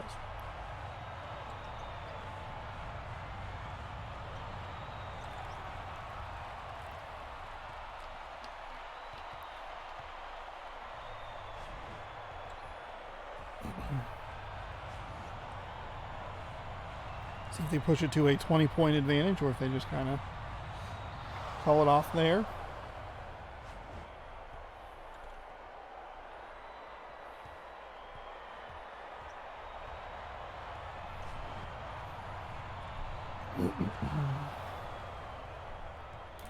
Iowa scoring some points here. 61-45. We're under 30 to go. At least tentatively put the score in. There is no shot clock. I don't anticipate UCLA is going to take a shot. Maybe they will. It's kind of a middle finger to Iowa, though I don't really know why he would need to do that. They'll dribble it out.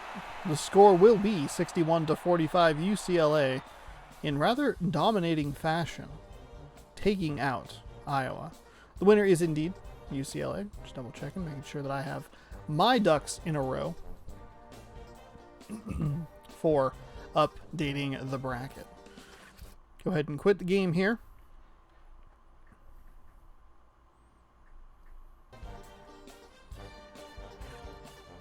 Game modes. Mascot game. EA Sports. It's in the game. And now the local team. Gonzaga. The Bulldogs. Have we been to... Have we been here? Have we, like, been to my own hometown? Weird. I don't know if we have. I didn't give them the home game. Alright. They will be the home team, though, if they win. They'll take on UCLA. Memorably, UCLA was the team that beat Gonzaga, which led to Adam Morrison crying on the court. They are facing the Dayton Flyers in this tournament.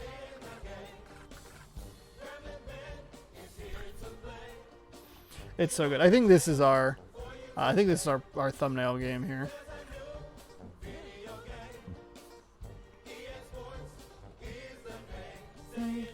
EA Sports. EA Sports. It's in the game. Wow.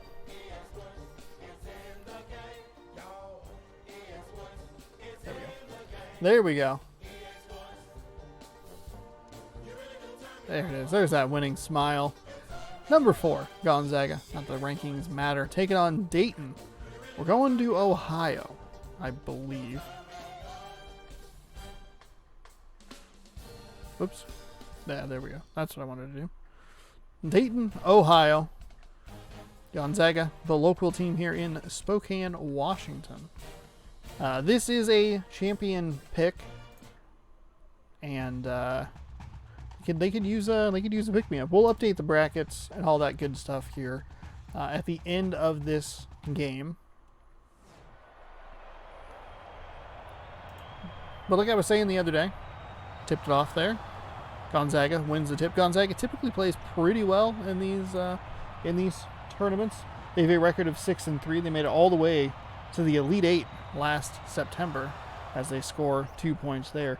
Dayton, on the other hand, is 1-3, and they made it to the round of 32 last year for their only victory. Fall away 2, no good. Gonzaga, I want to say they just destroyed a team in the very first tournament. It was like, oh, this isn't even close. I want to say it was Michigan State.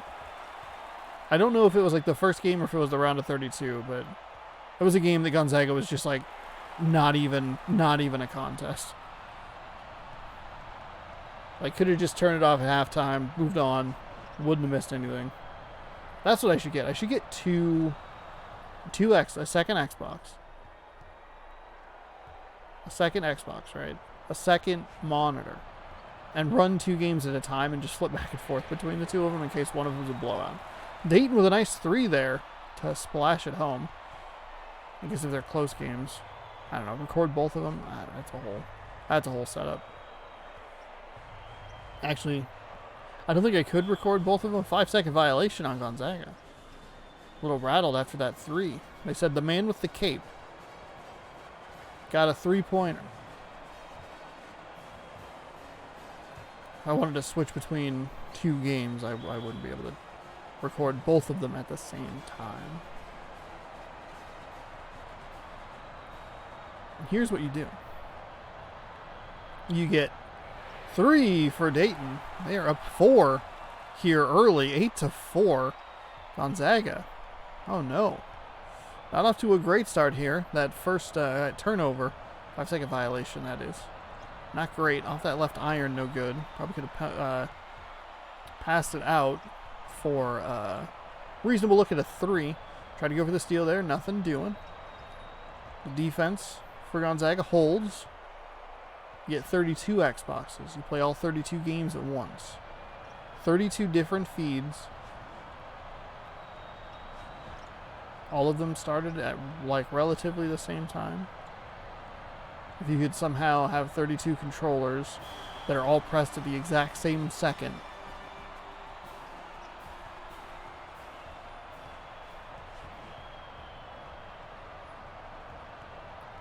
Eight to 4 here. Gonzaga not looking great on the offensive end. Defense is holding all right. Defensive foul, as I say that. Shot is good. So we've had a couple of good games here. One really good game, that Florida game. Definitely in consideration for the best of so far. Which means I need to make note of it. I think we have 3 or 4 solid candidates so far. Another out of bounds for Gonzaga off the back of the backboard. They're down 6 early here in game number 4. So we approach the halfway point of part number 4. Remember, tomorrow, the round of 32 tips off here on twitch.tv/ShaunosaurusRex. Next Saturday, that video will post on YouTube. Bounce, bounce, no good.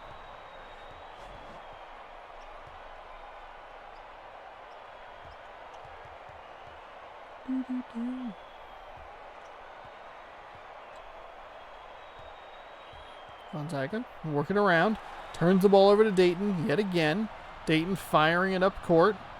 Really taking it to the number 4 team in the land. They were the last to touch it, so it will go to Gonzaga. Nice defense there by GU.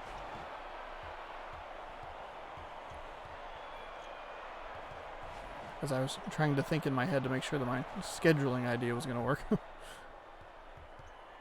10-6. First points we've seen Gonzaga score in a while. Thankfully for them, Dayton has gone on a bit of a scoreless streak themselves. God, I feel like I'm really tired. I had left that stupid alarm on like an idiot. Somehow that was only a 2. I thought maybe that was a 3-foul opportunity. It was not. They go 1 for 2 from the line. Dayton up 5 on Gonzaga. The 3rd championship pick team we have seen today. I did not realize so many of them were going to be in day number 4. Gonzaga works their way inside, jams it home, and the Bulldogs now only down by 3.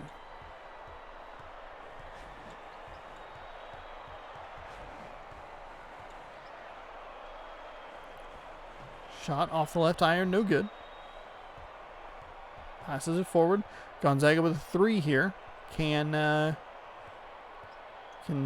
tie the game.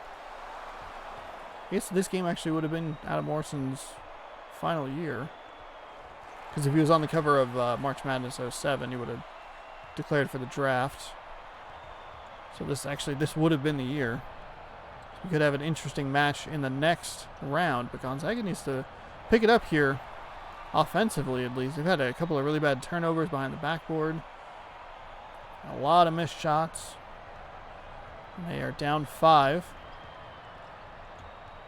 to a team that is not shooting the ball well themselves. Looking for a deep 3 maybe. Hook shot up, no good. It's going to be rebounded by Dayton. They'll fire it forward to the front court. Hold there, waiting for some backup. Strip the ball away. Loose ball picked up by Dayton. Driven inside into a double team, kicks back out. Works around the right side, towards the baseline. Out of bounds, going to be Dayton ball. I guess Gonzaga touched it last. Not exactly sure how that works, but okay. Shot clock is at 13 seconds. That's a 3 for Dayton. That's off the right iron. No good, but it's offensively rebounded and put back. And Dayton really putting on a show here for the hometown fans. Gonzaga is really struggling offensively. Changed from a dunk to a layup there.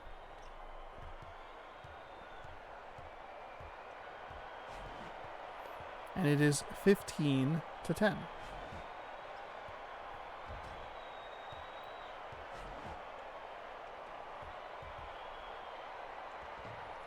shot is no good. Gonzaga can close it to 2 with a 3, 3 with a 2. Doesn't matter because it got stolen away. Dayton on the fast break flips it up and good. So instead of cutting into the lead, they lose the ball and extend the lead. Dayton does to 7. Neither of these teams, I'll be honest, have looked good in this game. It's been a sloppy, ugly, turnover-filled, shot-missed game. This is a bad offensive game versus instead of a good defensive game. It's a 3 for Dayton. It's off the right iron. No good. I mean, those are the misses you take, right? That was a wide open, great look at a three. No big deal. That hook shot wasn't my ideal pick. There was a guy wide open in the corner for a three. And instead you took a much more difficult two. Doesn't matter. There's a three for Dayton, and they'll bury it. And right when Gonzaga was starting to make that run, cut into it all the way down, or cut the lead all the way down to 3. Dayton immediately doubles it to 6. Dayton's three-point shooting so far been the difference. I don't really think Gonzaga's gone for any threes. They're working far more inside than Dayton has. 2 for Gonzaga. Makes it 20-16 with about 2.5 left. Fading to his right. Just buried it. Swish.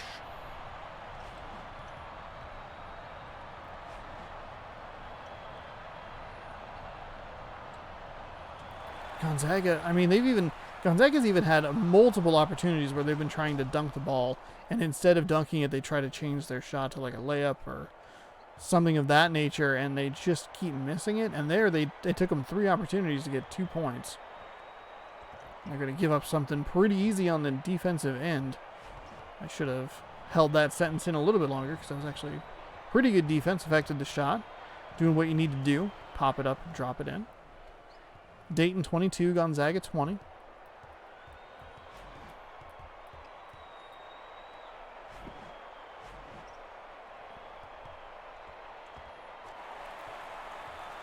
Pushes it back out to 4, 24-20. 1:22 remaining. Ugly first half coming to a close here. Dayton in control for most of it.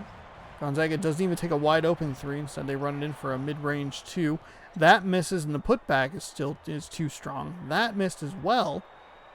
And Gonzaga comes away with nothing after having an incredibly nice look at a 3 there. Dayton instead takes a somewhat contested 3. They get an opportunity to put back as well. They miss the putback. 24-20. We're under a minute to go here. Game number 4. Gonzaga, a champion pick, just as a reminder. So an important game for the brackets, which you can check at the website right below me. And I'll make sure to make that website nice and easy for the next tournament as well. Just do the 3 letters and then the year that the tournament is held in. That was stripped away by Dayton. Excellent defense there. I'll run it up the court. Under 20 seconds to go. Gonzaga, nice defense there. Kicks it out for 3. Too strong off the left iron. Isn't called out of bounds. 7 seconds here. See if we can get a good look at a 3. Or they can get a good look at a 3. Instead, it's going to be a 2. Going to be fouled. First team foul on Dayton. Right at the end of the half. They'll make it worth it as Gonzaga misses 1.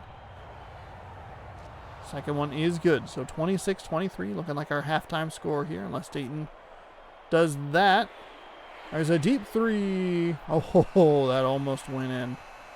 Almost went in. An ugly, ugly first half finally, mercifully, comes to a close with Dayton in the lead, 26-22. 3 for Dayton, and they are picking up right where they left off from 3. Splashing it home there.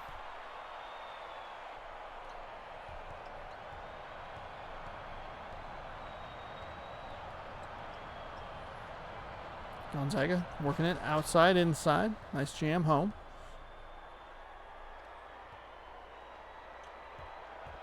Gonzaga really only has a odd number score because of the free throws. I don't think they took a single 3 in that first half. They even passed up on some looks for them. Center number 32, unfortunately, is going to be injured for Dayton as he was fouled pretty hard going to the basket. And we get the intense shot. The wiggly cam. Oh, the mascots make everything so much better. Front end of the free throws is missed, so they can push this to a 5-point lead, 30-25. Oh, they don't. Well, okay. Well, Just kidding. They missed 2 free throws and a putback, and Gonzaga just could not come up with a defensive rebound to save their lives. And even the steal, they can't get a hold of the ball. They touched it out of bounds. So it ended up being a turnover in favor for Dayton. What the... All right. Jammed home, and my goodness, the Gonzaga Bulldogs look like garbage in this tournament. Nice little play there. Splash it home. Cut it to a 6-point deficit.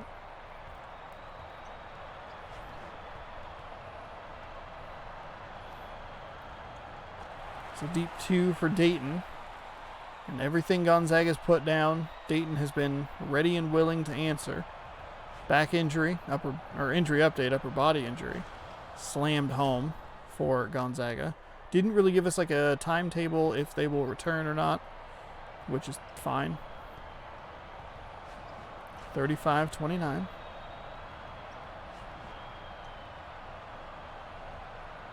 Working around the outside, passing it all the way across the court. Almost got a 5-second violation. It was close. Moved at the last second. In the corner for the 3. Passed it back outside. 5 seconds on the shot clock. Deep 2 up and good. So they milk a lot of time off that clock. How aggressive do you want to be if you're Dayton? You want to just kind of hold this lead. Look for deep shot clock shots like that. Or do you want to just take the best available look and roll the dice and let it go how it goes? 37-31. You don't want to give Gonzaga too much time to get on a run here. Of course, if you're making threes like that, it doesn't really matter. Gonzaga is unwilling to take threes. They just won't do it. It might put them in a little bit of trouble as we get closer to the end of this game when you start trading threes for twos and all that good stuff. Working it around the court, driving inside. Nifty little move. Couldn't get the ball to drop though. 40-31. Dayton has been in control of this game since the early stages of the first half. They were up 10-4 pretty early in the game. Gonzaga has just looked very bad in this matchup. Dayton hasn't looked great. That's the interesting thing about it. It's just 2 teams not playing well, and one team's going to benefit. Offensive foul from sloppy basketball on both sides. So Dayton getting a nice play there. So Gonzaga will turn the ball over. Looking at a 9-point deficit with 6:12 remaining. Dayton's been great from 3. That I would say is the difference.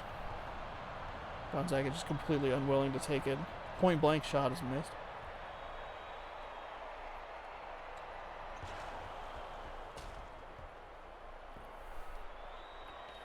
The slam makes it a 7-point game. Winner gets to host UCLA. Out of bounds Dayton ball. Not 100% sure what happened there because I looked away for 2 seconds.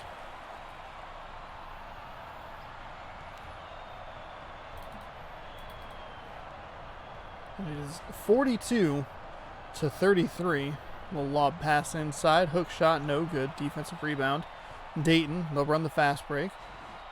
They did not have the numbers, so they'll kind of pull back and wait for some help.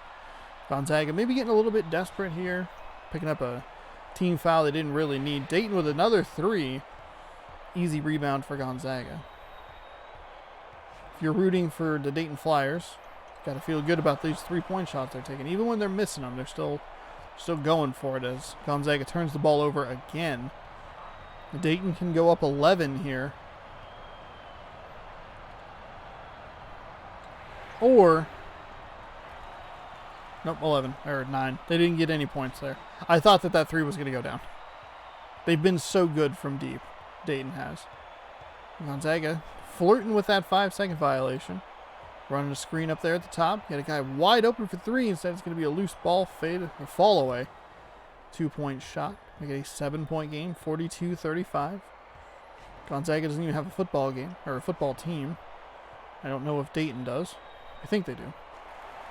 2-pointer is up and good. So 44-35.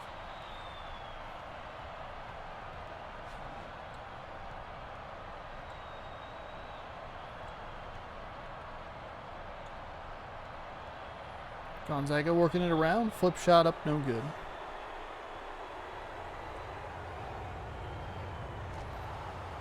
First shot is up.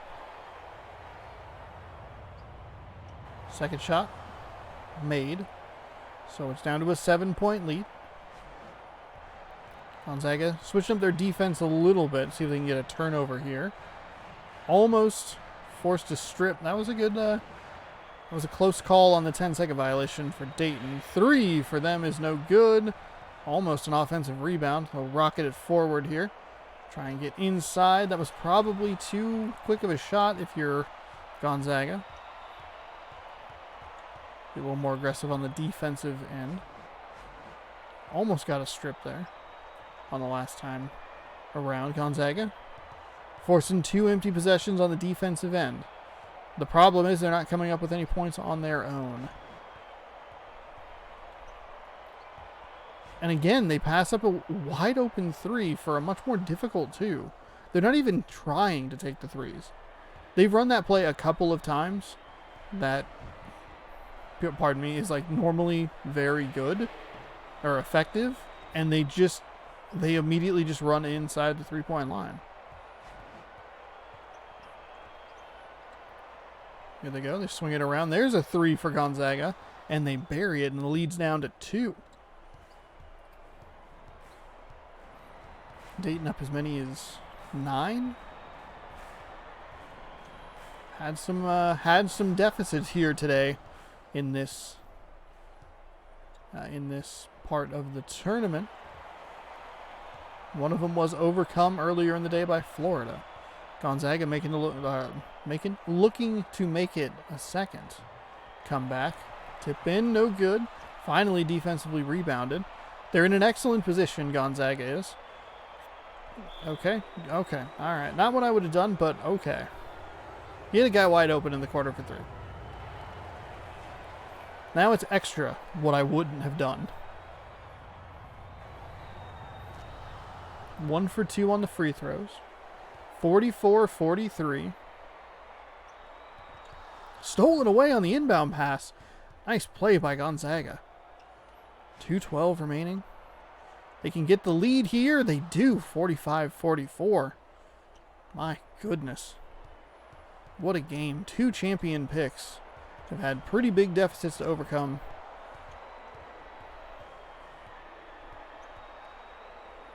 And so far, both of them have done it. Flipped up, and it's going to drop, and there's going to be an opportunity for a 3-point play. Gonzaga up to 4 team fouls. Should it come down to that situation. Off to the right, no good. Instead, it's going to nearly be a 4-point play. Gonzaga does finally come away with a rebound. You really don't want to give them extra points and make yourself have to take a 3, something you've been so unwilling to do, as Dayton fouls Gonzaga. And will send them to the line. First one's good. I should learn every mispronunciation of Gonzaga from television broadcasts and throw those into my commentary. Gonzaga. Gorgonzola. Nice steal by Gonzaga in the backcourt. 3 for Gonzaga is up, and it's off. No good. The tip in, no good. Good play. Just didn't pay it off the way you were looking to pay it off. 47-46, 118 remaining. There's a 3 by Dayton. That's what they were looking for. They'll take it, and they will make it 49-47.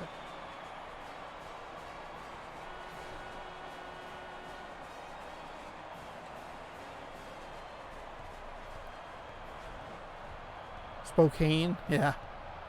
From Spokane, Washington. They probably say it Washington. Yeah. Shot is up and good, so 49 all. for Gorgonzola from Spokane. Spoken. They always have to point it out on a map, too. Spokane, it's not Seattle. Yes, there are other cities in Washington that aren't Seattle and Tacoma. There's a whole eastern side of the state. Substitution for Gonzaga. To be clear, I don't think anyone's ever pronounced it Gorgonzola. I just think that that's so wrong, it's funny. Dayton, again, the three-pointers for Dayton is what's going to make the difference in this game. Gonzaga's complete unwillingness to take or even make the shots may prove the difference.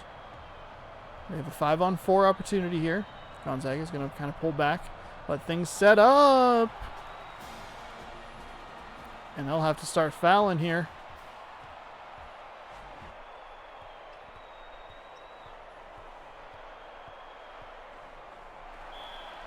I don't know if that was almost going to be a 5-second violation, but Gonzaga might be going home here in the first round. They made a furious comeback, but... Oh, okay, it's not done yet.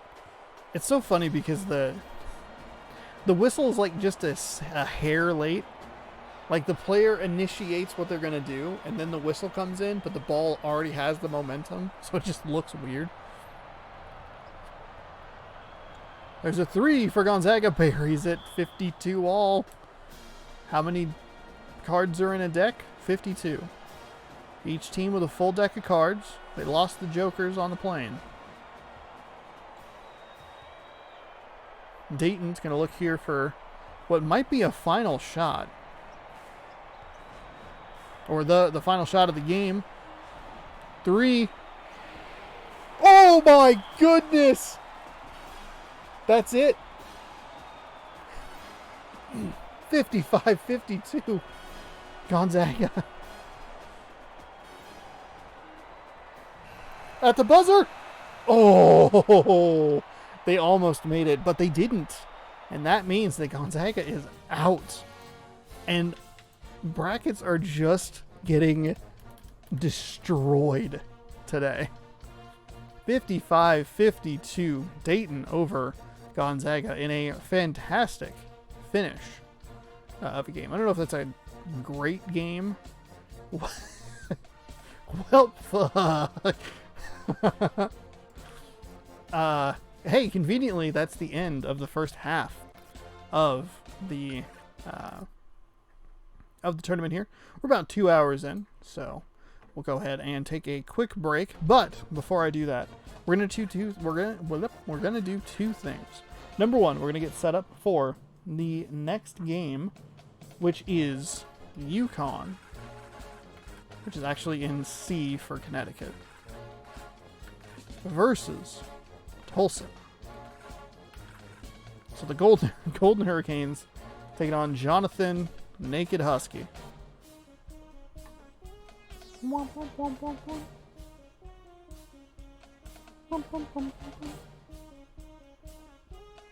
UConn at Tulsa. Alright, just double check and make sure I have everything right.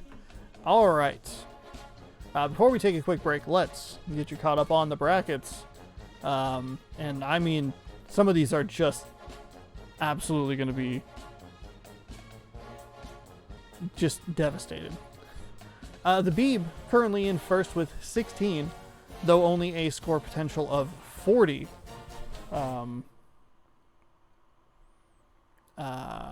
Score potential of 40 thanks to the loss of Alabama, Syracuse, and Ohio in theirs. Clemson is still in? I don't remember. They played yesterday. They were part of the Naked Tiger matchup. Right? Oh no, Clemson's out. Oh, all 4 of their Final Four teams are out. Rip Arena. I am doing fine. I'm in second with 14 and a score potential of only 44. All of my Final Four teams are out. Blind Guess is brought to you by Harper. They are holding on with 1 Final Four team remaining. Georgia Tech at least. Just taking a quick scan here. Oregon State is also in for Harper as well. But Oregon got destroyed. Okay. That's fine. So they're looking okay with a score potential of 81. Redneck Girl holding in the best with a score potential of 144, though they only have 12 points so far. The key for them is that they still have Florida in after that miracle win. So Georgia Tech and Florida are really holding a couple of these brackets together with last-second comeback victories that are most likely some of the best games. That Georgia Tech game was incredible. The Florida game was also very good. And then It's a Guessing Game is in 5th with 10, though a score potential of 84 gives them a little bit of hope. Though their hopes are resting with Texas Tech and Oregon State. So a couple of brackets, mine specifically, took some pretty big hits with Alabama getting eliminated. I also put through some other teams that got knocked out very early. My bracket always takes a huge hit because I believe in Washington State. I follow my heart, not my head. All right. Let's take a quick break, and we'll be back in just a few minutes with more mascot action. Thanks for watching.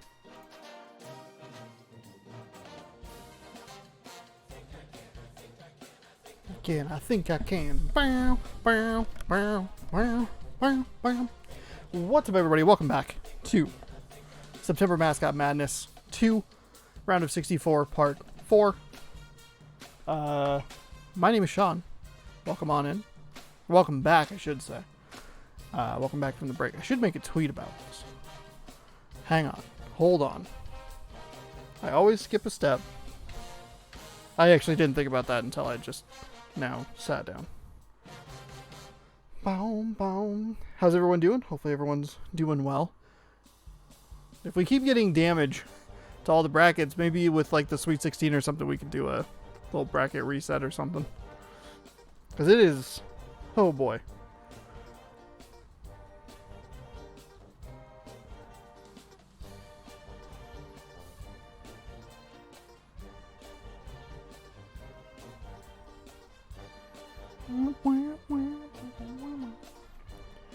Alright. Here we go. We're making excellent time as we jump here into game number 5. We just went over the brackets before the break. So we'll clip on through these last 4 games and we will punch our final 4 tickets to the round of 32, where Louisville apparently waits to just destroy everyone. But that is for tomorrow to worry about. Currently, we have Connecticut taking on the Tulsa Golden Hurricanes. Tulsa, the final team to play that has never won a game in Connecticut. Connecticut comes in with a 4-3 record. So here we go. Tulsa, Oklahoma. We're All-American. 10 minutes. The Golden Hurricanes. I always put them way too far in my bracket. I would assume that this is like my last best hope to try and win this tournament. Rests with Tulsa. I'm sure I could pick up some other points here and there, but I bet that I put Tulsa way too far. And not great for me because, you know, Tulsa didn't win the opening tip. Connecticut does, and they very quickly score 2 points. 10 seconds gone here in the first half. So we welcome you back to 4 more games of action here. Obviously, you can see the bracket right there. So you walls left to play. We still have the classic final matchup. Stanford taking on Ohio State in Columbus, Ohio this time around. We also have the Eastern Tennessee State Buccaneers playing. And end of list. So this was the other team that I would have listed, because I think the Golden Hurricanes are just so beautifully ridiculous. The mascot looks nothing like this anymore. Said it kind of looks like some weird superhero or something. I don't know. It's weird. Getting back into the game here in the actual commentary of the game. Connecticut up 4-2. Another nice pass inside and a quick jam home. Puts that lead back up to 4. Coming up after the tournament, coverage today. We have Tell Me Why, Chapter 2. Played Chapter 1 last night. It was very good. Excited to see what happens in Chapter 2. Then we'll be finishing that up on Thursday when Chapter 3 releases. So if that sounds good, stick around. Seemed like people really enjoyed it yesterday. As Tulsa gets a nice block, runs into his own teammate. It is out of bounds. It is Connecticut ball. So they celebrate, but also they didn't get the ball. So why? Got his ankles broken there. Jonathan, the naked Husky, with the 3 there. And Tulsa, after the nice block, gives up a really easy 3. And it is 9-4. Extending that lead out. Pump fake for Tulsa. Not really doing a whole lot. Working it back around the outside. A lot of congestion. There we go. Oh my goodness, nice steal by Jonathan the Husky. This is like the 3rd naked animal we've seen in this tournament. There's a whole other category. We have double zeros, single letters on the thing, and then just naked animals. Clemson, Missouri, Connecticut. There has to be one more. There's a lot of pantsless animals. Tulsa not really working with anyone down low in the paint. Now all of a sudden they have 2 people down in the paint. Doesn't seem like a very good plan. Instead we'll get locked up here outside by the 3-point line. We're counting down on the clock for a 3 off that left iron. No good. Jonathan just took out an entire Golden Hurricane. Good dog. There's a 3 for Connecticut. Misses the mark. I feel like Connecticut's not taking advantage of Tulsa's complete ineptitude on offense. Runs it back out. Tries to go back in, but not a whole lot doing there. Whips it across the court. Slides to the left. He just got pushed out of bounds. Just got bumped out of bounds.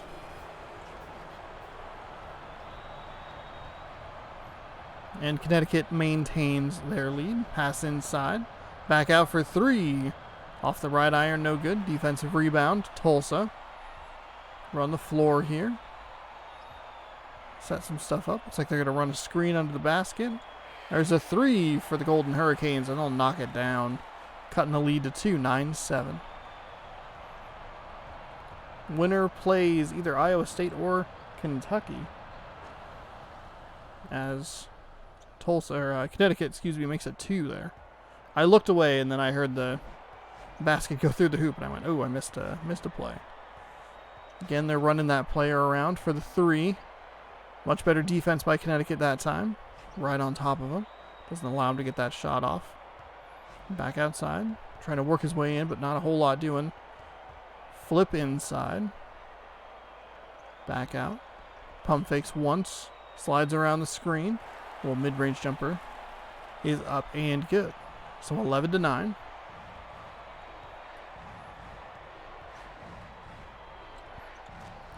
And very quickly, UConn comes back up the floor and splashes it home. Dangerous, kind of, I would argue, a dumb pass by Tulsa. Working inside, off the right iron, and good. There's no reason when you get near midcourt to throw it behind you. You're asking for trouble. You're asking to turn the ball over. You'd rather play on defense. Got into the double team, somehow able to get out of that animation. Usually when you see that animation take over, that means that it is going to be a steal. Not that time, though. Tulsa opportunity to tie. They will not do that. They instead got blocked very hard at the rim. UConn maintains their 2-point lead. Nice block by the Tulsa Golden Hurricanes. Last time we saw Tulsa make a nice block like that, they did give up a 3. We'll see if they can maybe have a different result this time around. Keys it in. Back outside. 1-on-1. Everybody's on the left side of the court. Trying to double them there. Probably good defensive play. There's a lot of congestion over on that left side. Instead of giving up a 3, they give up a dunk. There were 2 people there. Sorry, 2 Hurricanes there. And they elect not to do anything with it.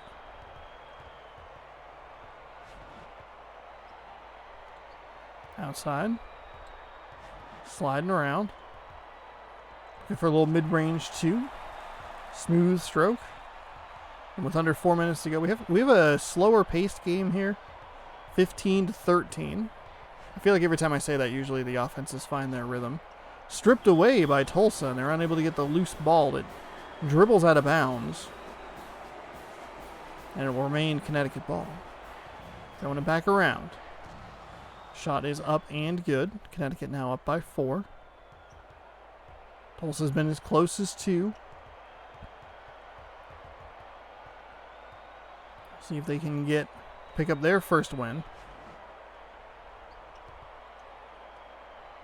Passes back, little mid-range jumper again. Tip in though, is good. It was a little strong off that back iron, but good positioning by the center there.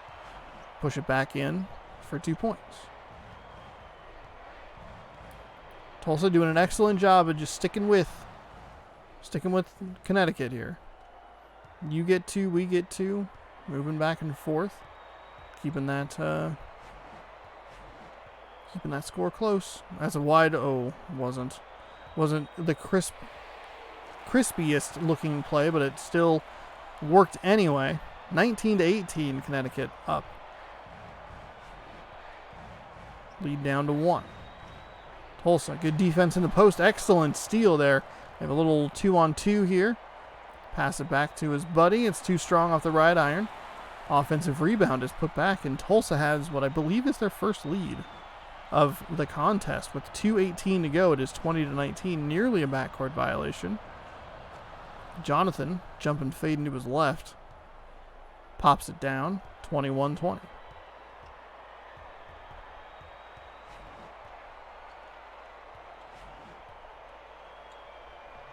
That's off the side of the backboard. That doesn't do you any good, Tulsa. You need to make it in the basket. That's a deep 3 for Connecticut, right in the face of the defender, too.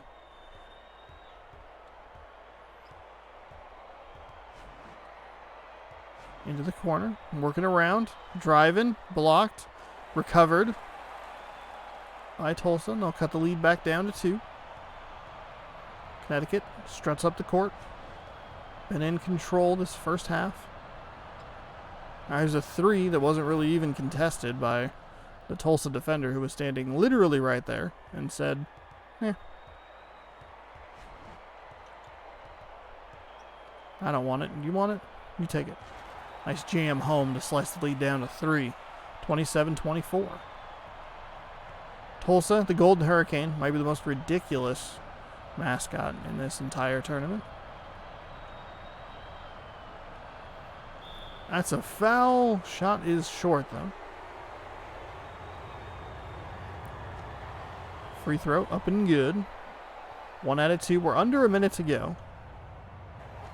Both offenses seem to have found a little bit more rhythm since I said that it was a slow game. Connecticut switching up their defense, looking for maybe an easy turnover here. Usually that trap in that corner or portion of the court right about that like upper portion of the midcourt seems to be a good place to try and get the ball loose. Right where Connecticut was just a mere 2 seconds ago. Oh my goodness. Shook the defender. Drove it in, and they get the foul call. First shot is good. 30-26. Second shot is good as well. So 31-26. Rotating between a 5-point and a 3-point lead here. Tulsa, for some reason, throwing it way down the court unnecessarily. It rarely ever works. Usually it just results in a turnover, but even if it isn't a turnover, it ends up just being a regular offensive possession. There's no reason to do that. 10 seconds here. Winding down. That's a nice jam. So we get a 3-point deficit. UConn going to do exactly what Tulsa did to them, throwing it way down the court. Contest that 3 here. off the iron, no good. Tulsa should get the ball first here, down 3. Oh my goodness, baseball pass. Impatient. Ready to start the half and score some points. And does both effectively.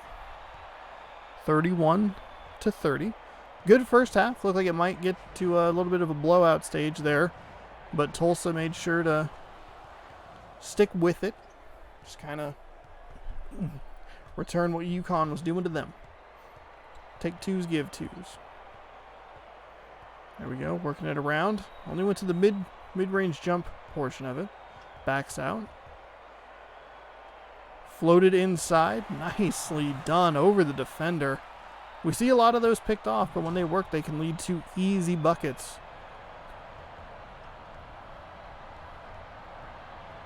As the Golden Hurricanes are right there. We also have a lot of teams with Golden in the name. Or a few teams. Golden Hurricanes, Golden Eagles, Golden Bears. UConn pushing their lead back out to 3 on that last possession. Defense is a little lacking. That's a deep 2. That's about as deep a 2 as you can get. The Golden Hurricane needed to take about half a step back. 3 would have tied this game. Nice block by Tulsa. We're seeing them play some good defense. We're just not able to take advantage of the loose balls. They're usually going out of bounds, and then they end up giving up the points anyway. 23 seconds on the shot clock. Boy, that guy was wide open. That was a clean look at a 2. The defender there just got his ankles shattered. So we have a very high-scoring first minute and a half here in the second half. And we are going to see the opportunity for a 3-point play. Nicely done by Tulsa. Should finally give them the opportunity to tie this game up. And they do. So 37 all. This game was a score at half. I can't remember. Oh my goodness, nice steal by Tulsa. I don't know why he threw it to his teammate. Did not end up well for him. He had 2 steps on the defender. The one time where it's like, oh, you don't have to throw it back to your teammate. I always complain that they don't throw to their teammates. And then that time it's like, oh, you don't have to throw. You're fine. He was like, no, we're good. You get it this time, Ernie. Oh my goodness. Getting blocks all over the place. I'm pretty sure Connecticut just racked up 3 blocks on that one possession. So we are deadlocked at 37. And of course, right as I said, high scoring. Things have slowed down a bit. Working up that left side. Back around. Tulsa forcing a bad shot. That's going to go off the back of the backboard. And that will be a turnover. So we finally got the tie that we were looking for. So Tulsa starts to run a play here. Swinging a deep shot threat out to the 3-point line. Excellent defense by Connecticut to make sure he doesn't get there. Nice mid-range jumper by Tulsa. Gives them a 2-point lead. Which might be their biggest lead of the game.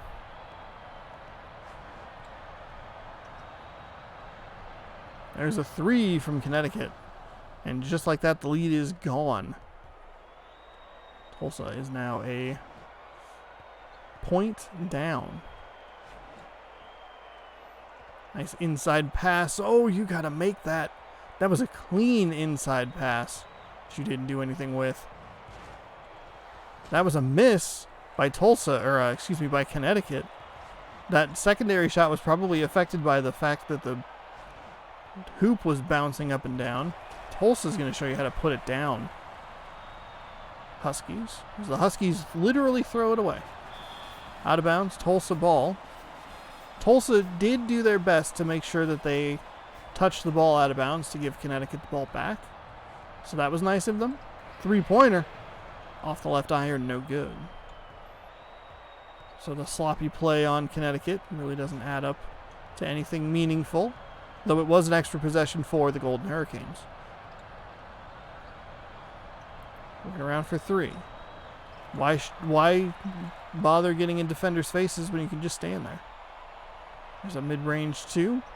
That one was short, probably a little quick.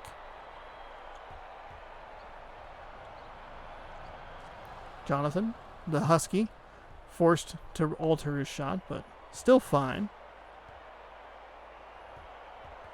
And Connecticut re-gets the lead. Tulsa for a deep three. Rattles around. That spun around, bounced around, and finally dropped. So Tulsa up to 44-42. And a solid day of basketball continues. Minus the UCLA game. I knew there was one that was like, oh wait, hang on. This one isn't that great. Connecticut, another good look at a three. Got a guy wide open. This is easy. Easy points. And it's 46-42.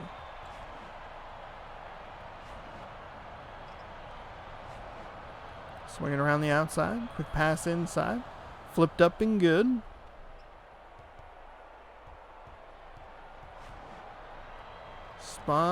Stripped away.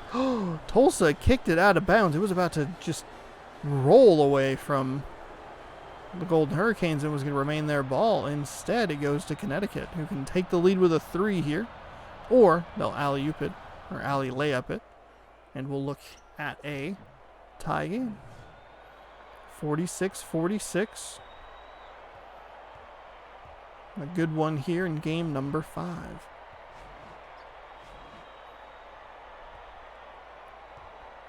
That's a mid-range shot. If that was missed, there was no way anybody but Connecticut was going to get it. So ends up being a nice shot, but you kind of hope that you would have a center down in the paint, ready to get a rebound. Kind of like that. Fast break for Tulsa. Doesn't really amount to anything. Didn't have much of a step. Almost a backcourt violation there. Instead, that's going to give him a step. The whole defensive mess there. Give them an opportunity, but they're not able to cash in. Passes it inches forward.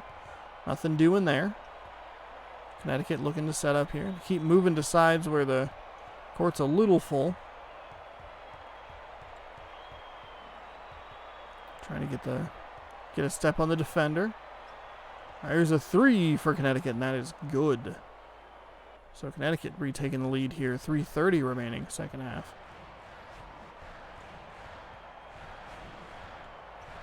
Swinging that shooter. There he goes. Mid-range jump shot. Good. I don't know if we've seen that play as much as we have in the previous tournaments.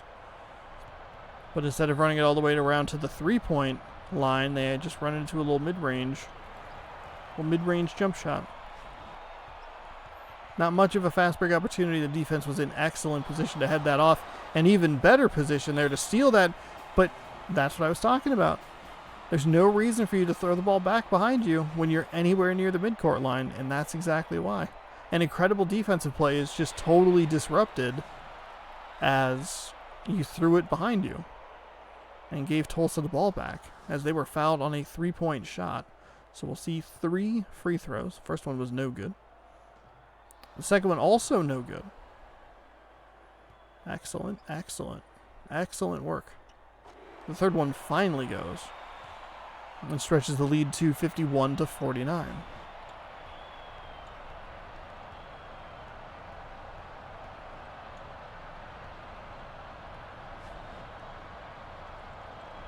Tulsa getting a hand up in the air. Nobody there to get a defensive rebound. Somehow Connecticut was unable to make that putback connect. And it is 51-49 in favor of the Golden Hurricanes, looking to pick up their first victory ever in Mascot Madness. That was an ugly looking shot. The putback got just destroyed by the defense there. Nice defense by Connecticut. Dashes around to the left, able to find an open man that leads to a foul. So that's a good play on their part. First shot is good. Second shot is good as well. So 2:12 remaining.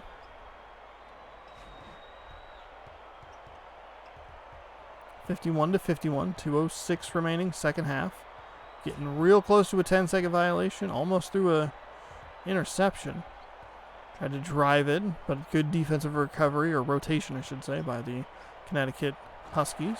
It's a long 2. It went, so it's fine.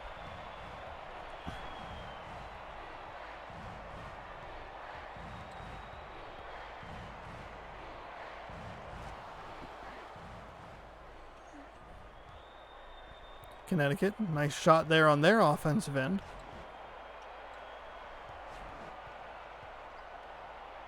To knot us up at 53. There's a 3 for Tulsa off the left iron. No good. Offensive rebound. It's going to lead to a shot from the free throw line. 0 for 2 that possession for the Golden Hurricanes, as the Yukon Huskies here can take the lead. Passes it outside, driving inside into a double team. And that weird sticky spot that causes problems. Another kind of weird hang up over there. 3 off the back iron, no good. So here we go. Under a minute to go. Tulsa really making a push there for the 2-pointer. Connecticut will take a timeout with Tulsa leading 55-53. We'll see if they can put it away here. Tulsa missed 2 of 3 free throws. The most recent trip to the line, 3 for Connecticut, is good.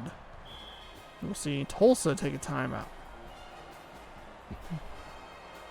That was an excellent play by UConn. They've been good from beyond the arc all day long.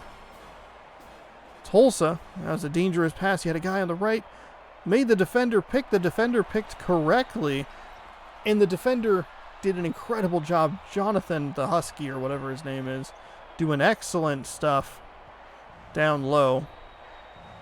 They're going to have to intentionally foul. That was 2 really good defensive plays there. And that's why you pass to the open teammate. When he slid over to you, get rid of the ball, man.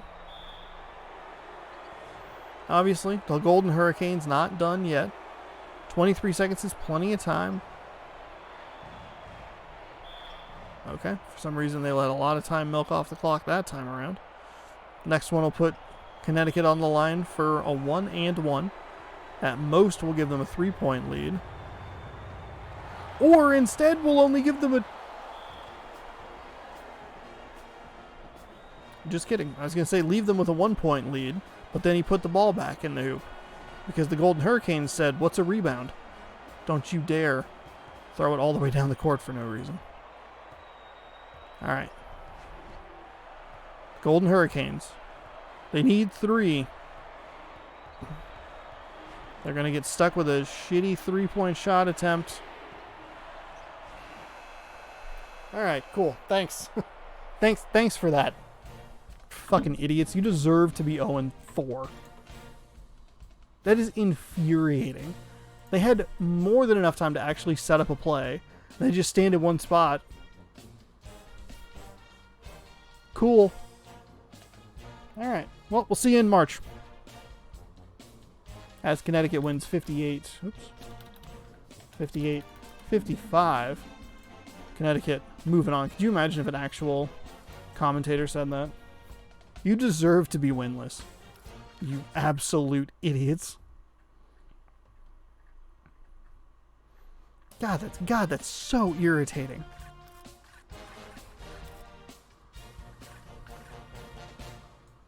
That's okay. We'll wash that out of our brains here as we set up Iowa State. Iowa State taking on Kentucky. The Wildcats, the Cyclones, we might have a naked bird here. As game number 6 tipping off here from Rupp Arena in Lexington, Kentucky. All-American, 10 minutes. Let's go. Iowa State comes into this game with a 4-3 record. They made it to the Elite 8 in the initial tournament. And then Kentucky, 6-3 record, their best finish Elite 8 last September. I forgot how ugly the Cyclones' beaks were. They look real weird. They look like buck teeth. But I don't think they're supposed to. I think it's just a weird, like, shadowing effect. Kentucky, the Wildcats, at home, splashing home a deep 2. And they play a full court defense. Oh, thank God. Yay. The most exciting team to watch. They throw an interception, Iowa State does. We could be in for a long game here. It's going to depend on the Iowa State defense. If Iowa State can force Kentucky to miss, and instead of going against set full court defenses, if they can go more of a fast break opportunity, and that's another steal. That was right at the midcourt line as Iowa State gets a block, and they'll finally get across midcourt for the first time this game. That's what Iowa State's going to need to do. They're going to have to force Kentucky to miss. They also need to make more shots than be more efficient. So we have a naked bird with a logo on his chest for some reason. Does that technically qualify as naked?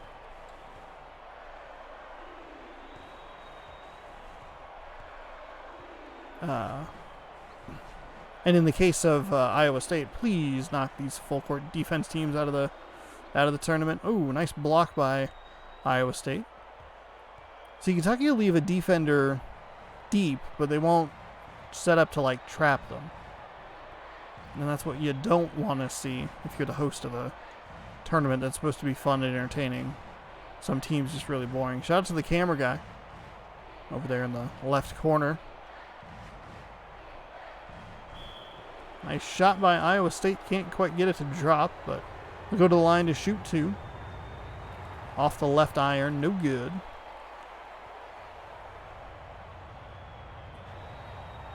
Here's what we do. We put all the full court defense teams in like the same bracket, and we just eliminate them as quickly as possible. The same section. Kentucky working it around. Only up one now. Could be in for a slow-paced, low-scoring game. So you don't really have to buckle in. Shots missed off the left iron. Pushing it up the floor is Iowa State. Nice move there to draw the foul. Trying to split those two defenders. A lot of contact there.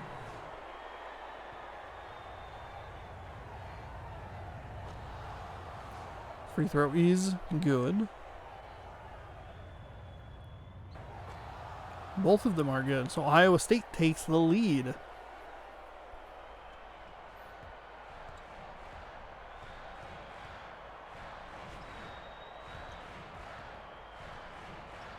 That's a deep two for Kentucky. No good.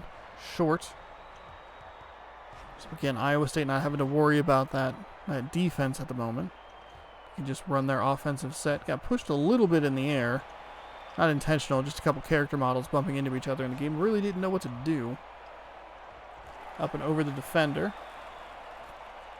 And this is what worries you if you're an Iowa State person.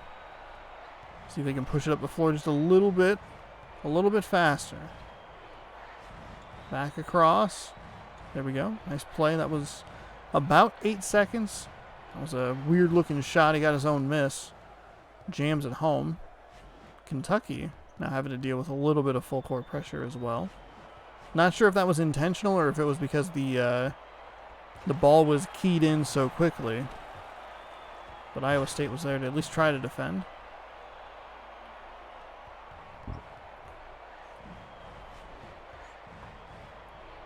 There you go. That's how you break that defense. Pass it up the floor quickly. And make it go north and south instead of east and west. Iowa State keeps getting caught moving it between the two players in the backcourt, and that allows the defender to just kind of sit there. He doesn't have to pick which player he wants to defend. He gets to watch the ball. If you can somehow bait him to get farther over to cheat one side or the other, that finally drops it, hung out on the rim for a while. You can get him to bait one way or the other. Might make it easier to get up the court, up the floor. There also is the time factor, so I imagine some of these passes, errant passes, are a little panic-induced. The Kentucky crowd is silent here after getting off to a pretty quick start. Iowa State going on, what is this, a 13-4 run? Kentucky was up 4-0 with a minute gone here in the first half. We finally get some points now. Granted, only a 3-point lead for Iowa State. But they had a 4-0 lead with 1 minute gone. See, he was cheating over to the middle. You gotta get that guy to go. There you go. That's when you push the ball up to the left. There's a defensive foul. Third team foul for Kentucky. Second on number 13. And in that first minute, Iowa State didn't even get the ball across half court. They had 2 turnovers and no points. But since then, their defense has played a lot better, which is definitely helping them. The steals like that really help as well. Things are a little looser, a little more fluid. Working around the outside. That's a nice free throw jumper. Gets it to rattle around and drop home. And if you're me, you're very happy because it means you don't have to watch a Kentucky full court defense basketball game again. Iowa State can hold, obviously. Steals like that definitely are going to help.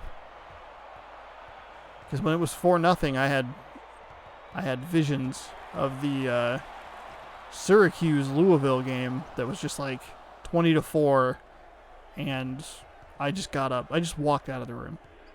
I found my blowout book, and then I just left. And I was like, yeah, it's fine.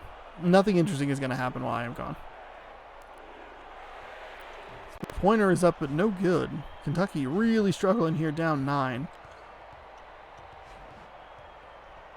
4 minutes remaining. Nice shot by Louisville. Louisville's gotten some foul calls that have helped.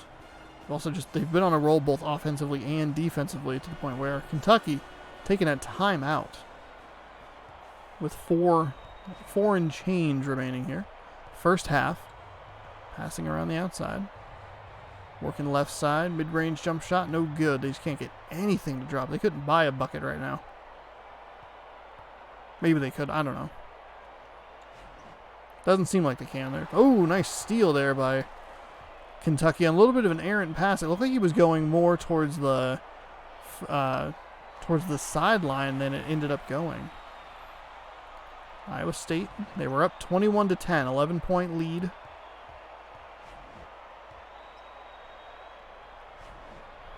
Keep that number in mind.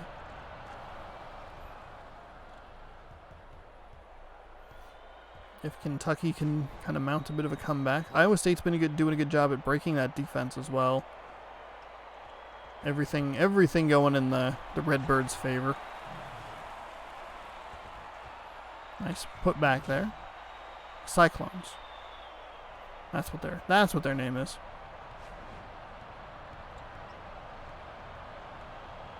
Peeling it back.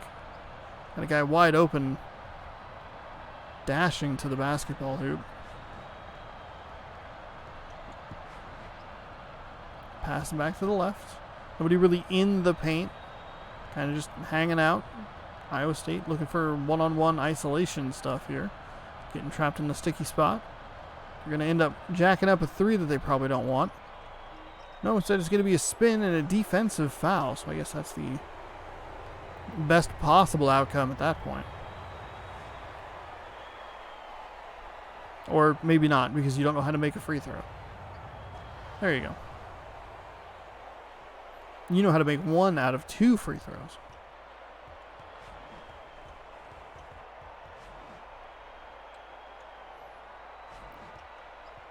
Backing them down. Nice block by Iowa State. Loose ball does go to Kentucky. And is able to be put back. Cut the lead down to 8. So 24-16 with 2 minutes remaining. Iowa State. There you go. You got to get it across midcourt. That was a really bad pass. You had it. You had time to get there. Kentucky finally able to get one to drop. Iowa State now only up 6. There you go. You have your guy on the right. That was a terrible pass. Throw it up the floor. Stop with these little lob passes between your backcourt buddies. Oh my goodness.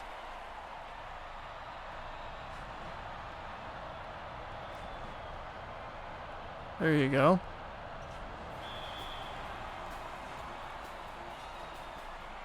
You stupid birds.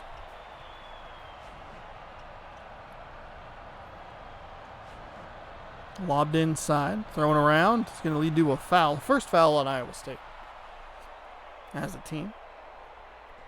Front end is no good. So the lead was 11, now down to 4. Iowa State falling apart a little bit. I feel like they kind of just need to hold these last minute and 13 seconds. Just hold on. Kentucky is relaxed a little bit. Mid-range jumper, no good. Offensive rebound that works. And the putback is a powerful dunk.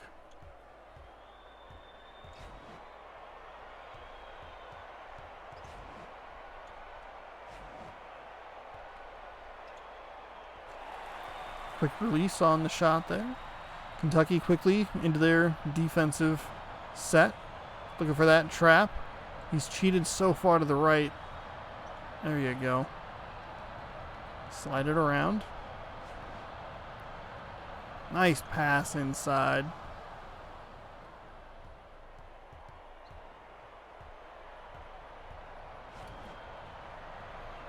(28-23).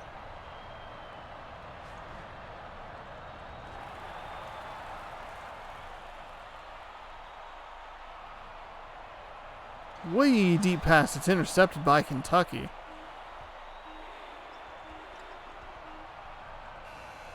Not a great ending there for Iowa State.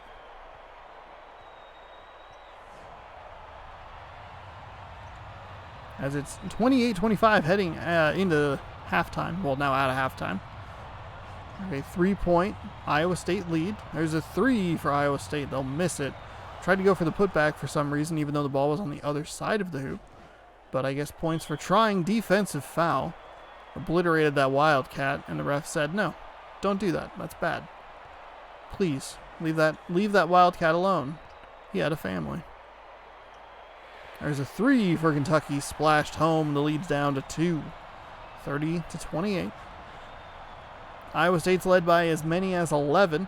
Kentucky almost got the turnover. I'm surprised that did not count as a turnover in favor of Kentucky. Spinning out of the defense. Working around. There's a 3-point shot. This splashed home for Iowa State. Looks like they'll try and give Kentucky a little taste of their own medicine. Maybe not the trap situation, which it wasn't. That wasn't really much of a taste of their own medicine at all.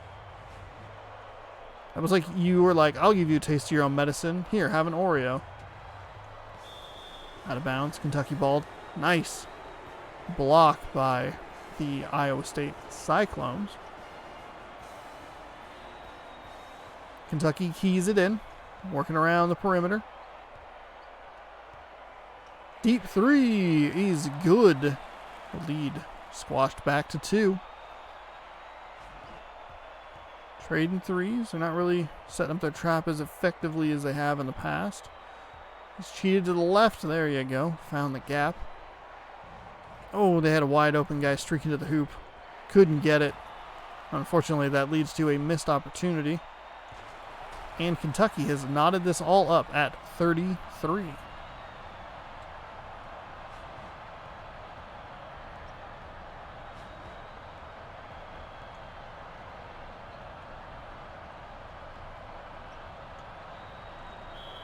Fouled.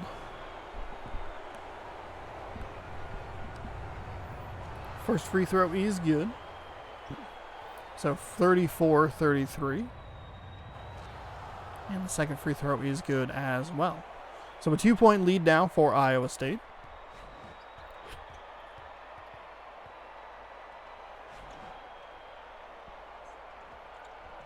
Off the left iron, no good.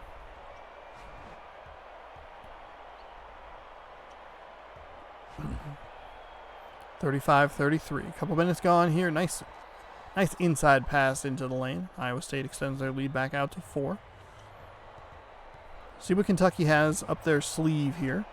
They were able to make an 11-point lead disappear. They were able to get it tied, but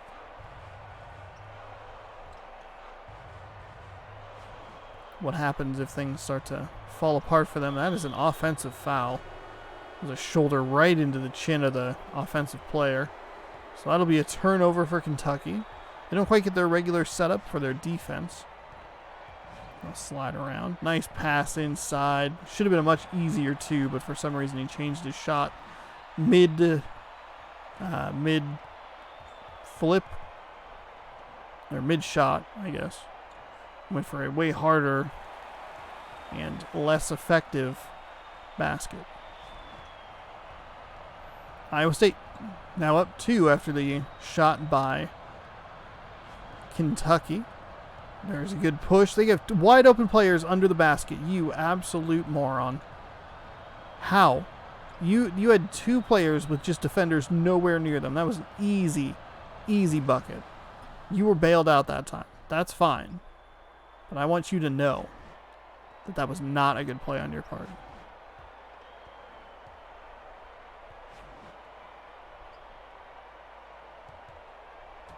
Nice block by Iowa State there.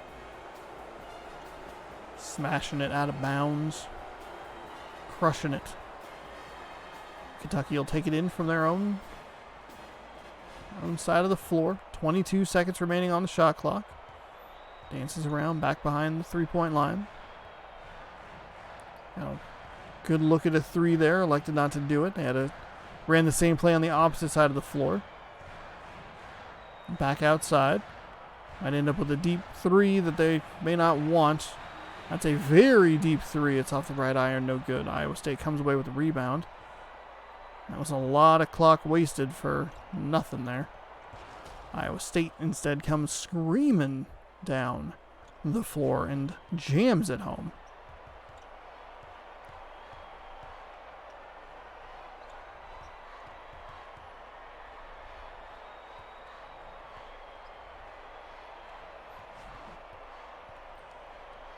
Passing around, three-point line. 20 seconds gone from the shot clock, down to 13. Kentucky's going to get defensively fouled. That'll give them a fresh 35 on the shot clock, which is the exact number of points they had before that monster jam. 4-point game. Iowa State kind of feels like they're just holding on at this point. Their 11-point lead evaporated, gone. They just can't turn the ball over. There you go, a little quick pass to just make sure that they don't even have to deal with a shot clock violation. Not a bad run at the hoop, but you have to throw it over the rim, not into the bottom of the rim. Sliding around. There's a 3 for Kentucky. And with under 5 to go, we have a 1-point game. Automatically disqualified for being a top 5 game because that means you have to watch a Kentucky game. They play full court defense, and it's very boring. Boom, roasted, got him. Again, sliding all the way to the basket. Smashing it home. Throwing it way too far down court for no reason, immediately a turnover. Iowa State doing excellent things defensively to keep themselves in the lead. That was a flip shot that probably didn't need to happen. Got fouled, got kind of bailed out of a wild acrobatic mess. Front free throw was good. Second free throw was short. So we'll see Kentucky on a little bit of a run here. Back behind the three-point line. Into a double team. Back outside. One-on-one in the post. A little mid-range jump shot. Well covered by the defenders. Somehow got that over 2 Cyclones that were right there.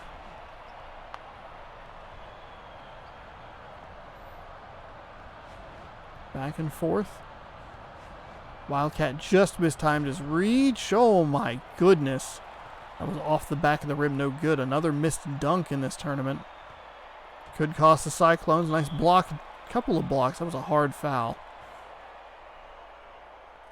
So a missed dunk leading to a foul. Front free throw is no good, though, so that's not the worst situation for Iowa State. Second free throw is also no good. The problem is that they got a free opportunity to put it back in the hoop. It's called rebounding, teams. You really need to do it better.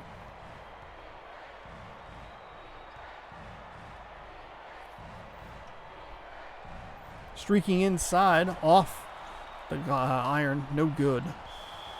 Iowa State is going to be gifted a turnover. As he just walked out of bounds. There's a little hook shot. Up and good for Iowa State. Yet again, Kentucky almost stepped out of bounds. Just they don't want to go to the second round. They have no interest. Off the right side, no good. Not seeing a ton of threes in this game, which is fine.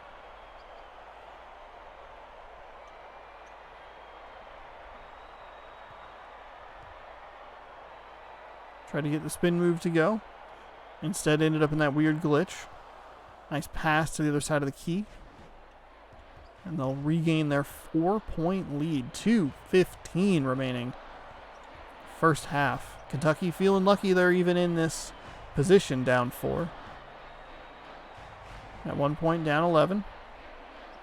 Kind of looked like the game rewound. Went for the spin move and then immediately was like, no. Looked like an NBA street move. It's stolen away by Iowa State. Nice spin move there to get them across half court. See what they do here. Passing at mid-range. You have no real reason to take a shot for the next 20 seconds. I guess if it goes down, it's not the biggest deal in the world. 6-point lead. Iowa State, 90 seconds to go.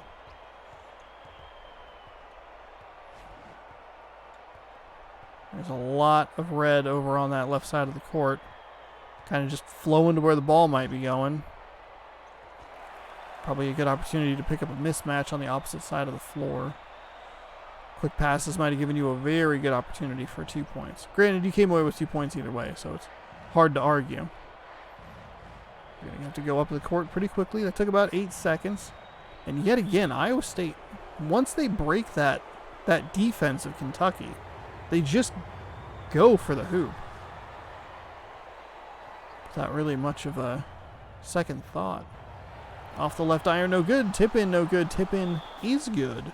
So the hardest way to go for a 3-point play, and it is suddenly a 7-point game with 58.8 remaining. Kentucky's going to need a lot here down the stretch. They just haven't been getting the turnovers. Goes back to what I was talking about as far as Iowa State was concerned. If Iowa State can force misses and not have to deal with Kentucky's setup defense and, not turn the ball over, they'll be in good shape. That sounds like a lot, it sounds easy on paper. But they've been much more efficient after those first couple of turnovers in the opening minute of the game. I got to close it out with free throws. That doesn't help. Does not help. Still 5 points. But now Kentucky can take it 2. And it's not that, it still is inching them closer. There's a 3 instead. Put back is good. So now only down 3. If I'm Kentucky, this is where you would... If I'm Kentucky, that's where you run your very aggressive defense to try and force a turnover. Instead, they were kind of light on it. Which I guess would make sense if you keep getting burned with, just free runs to the basket on Iowa State's side. But if it's what you're going to do, if that's the style of defense you want to do...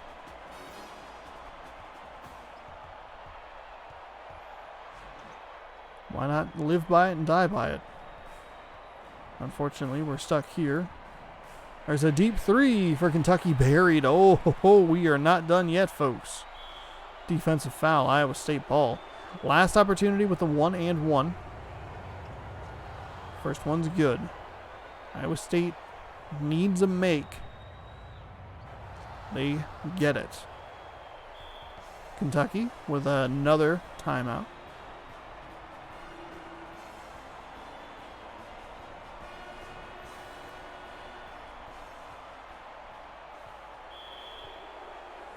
Why? Why do you do that? Why is that a good option for you? Iowa State shoots 2 regardless.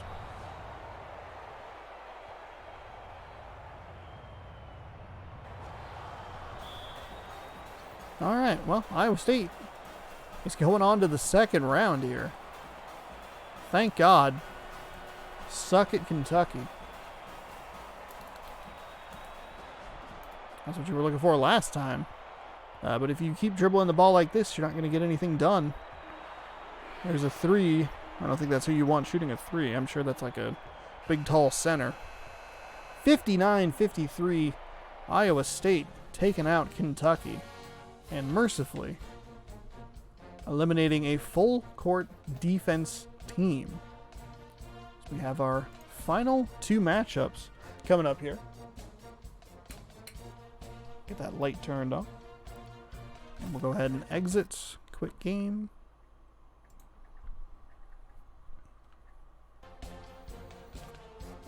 Next up we have North Carolina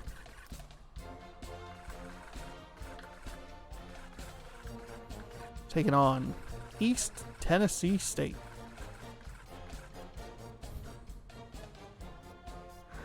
The Buccaneers getting another home game. They keep getting games at home.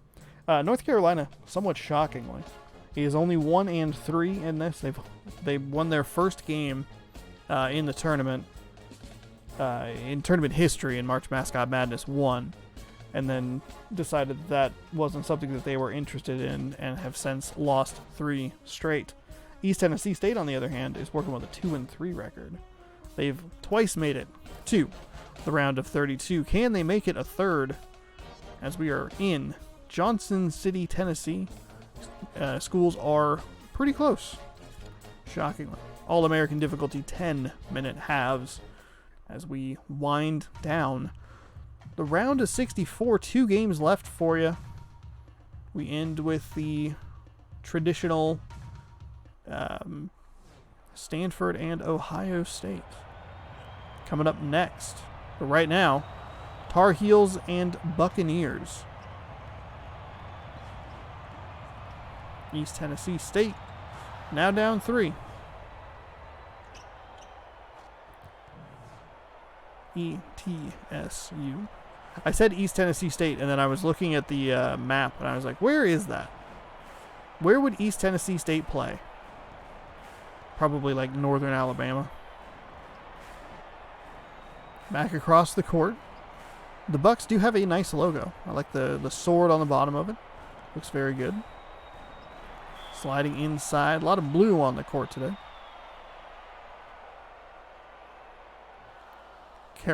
North Carolina commits a foul. And 1 for 2 from the line. It's always surprising how quiet the crowd gets for the home team. East Tennessee State, they are running a full court press. Kind of. Nice steal there. Quickly inside. That's a very small player down there.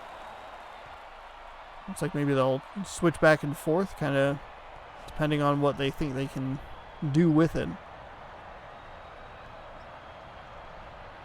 Carolina just crushing it. It's either 3s or nothing for them. I said that for another team earlier, but I don't remember who it was. East Tennessee State with their own 3, but that one is just a little short. Didn't quite get there. North Carolina running all over the court here. Pushing the pace. Backs out. Doesn't really have much of a opportunity to do anything, so wait for some reinforcements, see if they can set a play up. Got a guy running around here for a 3. And yet again, North Carolina burying it from deep. 9-3 with 8:23 remaining first half. 2 more tickets to punch here. 3 is good for East Tennessee State University. That's the hot spot on either side of that court, right in that area. That was that 5 or like 5 o'clock, 7 o'clock area. Carolina finally makes its first non-3 of the game, 11-6.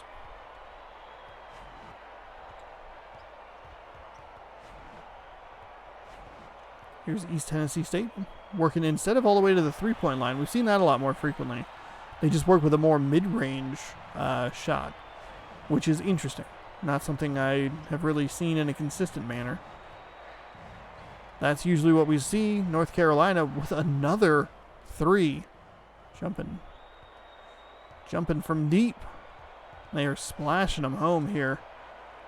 East Tennessee State not even playing that poorly, just down just because of how good North Carolina's been from beyond the arc.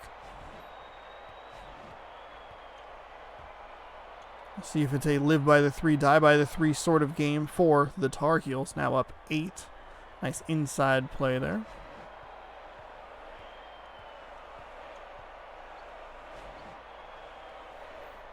(16-8). Shot is up. Shot is good. Now 16-10. East Tennessee State is just going to need to kind of weather this storm. At some point, North Carolina, there's an excellent block there. They almost didn't get the loose ball. But at some point, North Carolina will struggle from beyond the arc. There's no way that they're going to... Oh, God, you can't do that. You can't get blocked yourself. Nice defensive play leads to a nice block from North Carolina, leading to a hard foul there. So the Tar Heel will talk to the Pirate and say, hey, I do not appreciate that. Somehow that was not an offensive foul, but all right. Yeah, North Carolina's not going to be able to stay hot from beyond the arc the entire game. So East Tennessee State, I would say, just needs to kind of keep churning, keep working, make sure they don't get too far ahead. Staying, single-digit deficits should be fine. Bad defensive rotation like that definitely doesn't help. Had a clear run to the basket. The defense just rotated too late. Tried to do the best they could, but that's not going to help. We could be heading for a little more of a well-in-hand game early. North Carolina splashed it home. I was very surprised when I read the stats. Did the stats and all that stuff. Really surprised that North Carolina only had 1 win. Shot is up, but they didn't let it drop though. Could have been an opportunity for a 3-point play, but the game was a little impatient. It was like, it's fine. We don't really want to give it to you, so we're not. Sorry.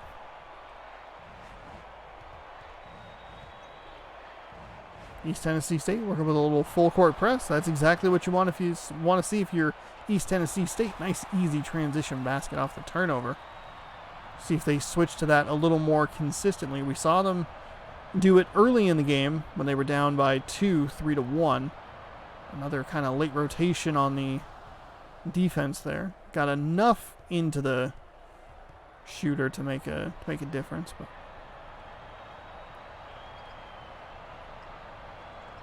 I interrupted myself. Oh my God.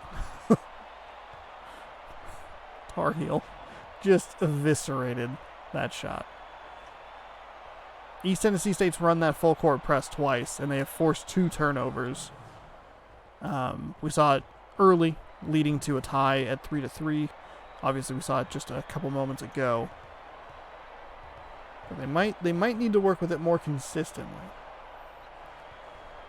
UNC over here working a pretty sizable lead halfway through the first half, and that is not what you want to see if you're an East Tennessee State fan. And unfortunately, it is now a 12-point game with 4 minutes remaining in the first half. See this every once in a while, where you just get a team clicking on all cylinders, quick passes inside. Can't get anything to drop. East Tennessee State struggling from the floor. I mean, that's a very effective play. 2 quick passes, usually gets behind the defense. As North Carolina slices a defender or an offensive player down and gets an easy 2, they'll run a switch. 3-pointer? No, instead it's going to be another crushing block. Then a strip going up for the shot.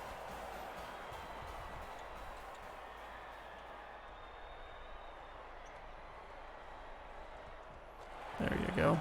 Get some points on the board. Lead maxed out at 14. We'll keep that number in mind. 30-16. There's a 3 from North Carolina. See, not going to stay hot forever. Take advantage of the misses, East Tennessee State. Okay. I was a little worried that he pulled up for little to no reason, but it worked out. 4 straight points. Leads down to 10. North Carolina, uh-oh. Uh-oh, this is trouble for East Tennessee State. And he's going to bury that one. 13. Crowd silent here in wherever this was. Tennessee. Why I don't remember the city. Daly City. I don't know.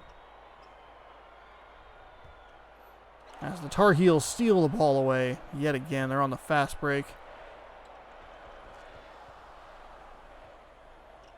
And UNC opening up a 15-point lead here in game number 7. This one could be over by halftime.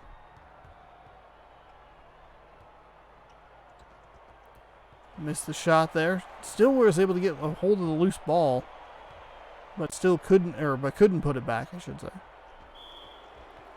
Defensive foul. North Carolina going to the line to shoot 2. That's 2 personals on that Pirate.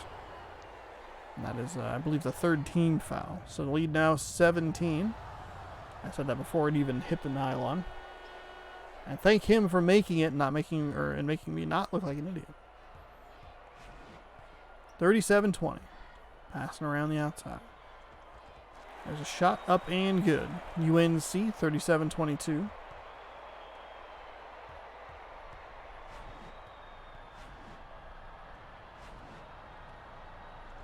That's another big foul on North Carolina. And quickly we are getting out of hand here.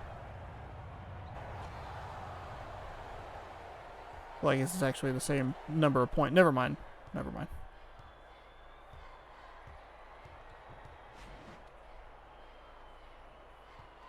Pass inside. Kind of spins around, gets blocked again. It's going to be a free run and an easy layup. 19 points. The lead. Sometimes these first round matchups just are not kind to one of the teams. And in this specific case, it's East Tennessee State. North Carolina haven't won in well over a year.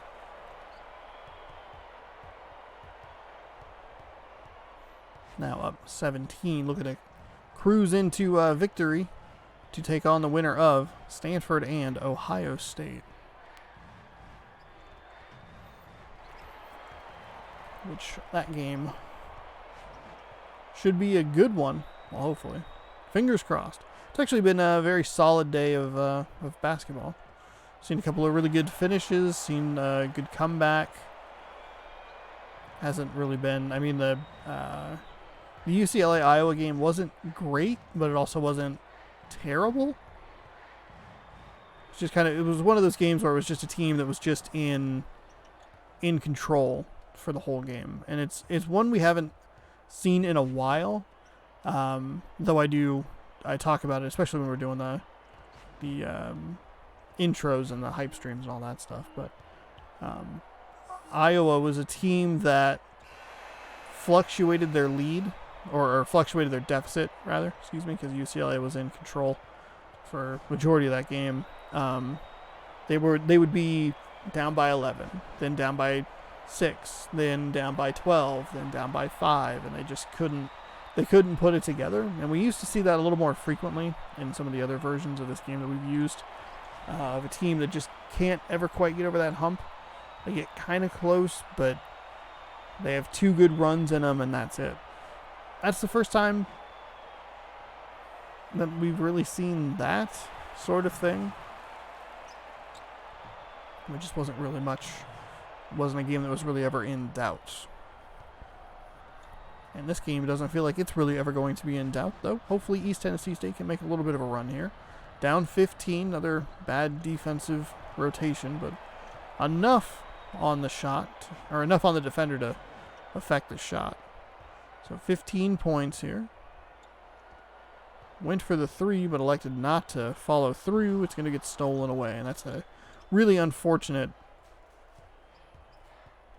offensive possession. Though great defense by that one East Tennessee State Buccaneer to at least hold them for a moment and hope that the defense can help out. A couple of shots at point-blank range, 3 of them to be exact, and the Bucks can't get anything to drop.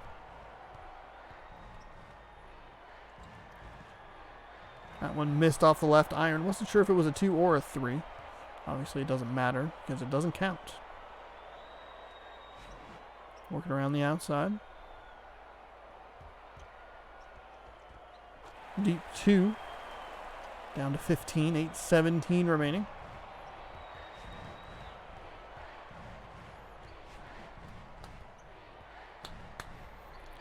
Oh, nice steal there. The chance of defense worked. 1-on-2. Not really a great number count for the offensive player for East Tennessee State. I say offensive like they don't play both offense and defense.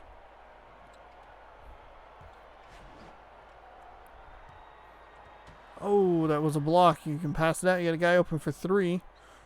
Shot clock did not reset, did not hit the rim. So instead we'll get a drive. Kick out. 3 on the shot clock. It's going to be a deep 2.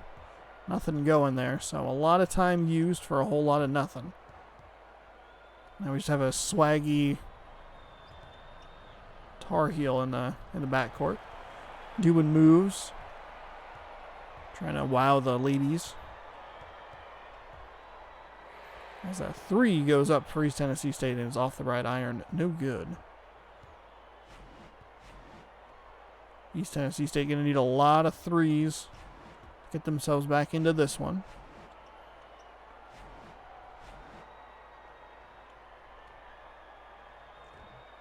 Off the iron, no good. Put back is good, though. Offensive rebound. And at the rate some of these plays are working out, we might not see a ton of possessions by either team in this second half. That might be kind of a factor as time winds down. Would East Tennessee State even really have enough possessions to do it? They might have just enough. I mean, theoretically, if each team just used 30 seconds off, you're going to look at 5 possessions, 6 possessions maybe, you know. They need 5 to go, or 6 to go in their favor to get back in this. 2 missed free throws definitely helps the East Tennessee State cause, as he just comes up short on both of them. Carolina tried to steal, couldn't get it. There's a nice move inside. That'll be an and one opportunity here. Swishes home the free throw, and it is 47-33. East Tennessee State switching to that full court defense. See if they can maybe get a turnover. No, a nice break by the North Carolina Tar Heels. But a steal can lead to a very easy bucket. I don't know what happened there. Something was weird with the way that shot went. He held it for an extra second because the defender came closing in on him. So East Tennessee State making it kind of interesting. Only down 12 now. And that put, oh my goodness. That jam is going to make it a 10-point game with 5:18 remaining.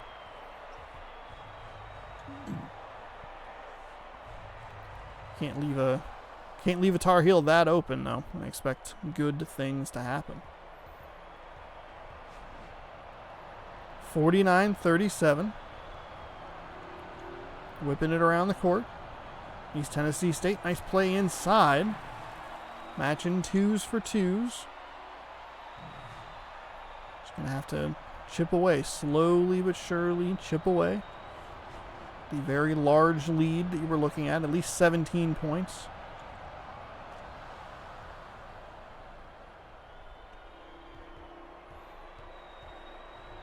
Bringing it up the floor.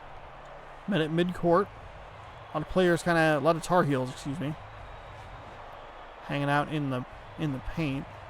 Looked like they were going to maybe go for a deep three. Instead, they elect not to. Drops off the iron. No good. That one drops off the back iron. No good. And finally flipped up over his head and drops the shot. So 41. Wow. 10-point game. Who would have thought that it would have been this interesting? There's a three from North Carolina. Well, cool. Great. Fantastic. I don't know what has been going on today, but the defense on the three-point shots has not been there from a lot of teams. Even when they're standing right there, as they let the Buccaneer just free pass to the basket. They're just not getting their hands in the face of the offensive players. There's a steal. Rattles it home. We are down to a 9-point deficit here. With 3:30 remaining. Good defensive rotation. Unfortunately, that's... Oh, no. I mean, I guess you'll take that over a three-pointer, but you can't leave a guy that open.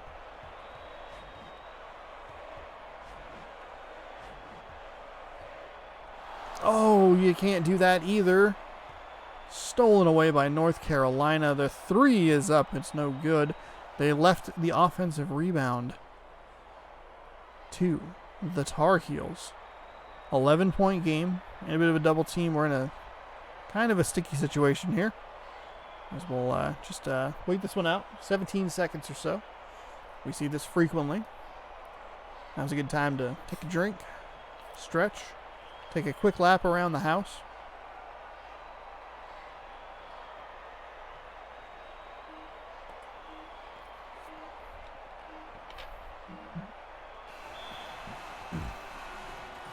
And instead of even putting up a shot, it ended up being a shot clock violation. Interesting. Usually at 3 seconds we see a we see a shot attempt at least. Working inside. That's going to be a defensive foul. So East Tennessee State will go to the line for 2. 10-point game.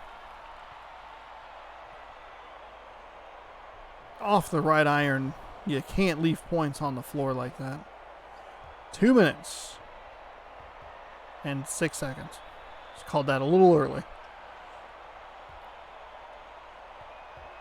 If East Tennessee State, by some miracle, can cut this in half in the next 50 seconds, they might have a chance to make it interesting towards the end.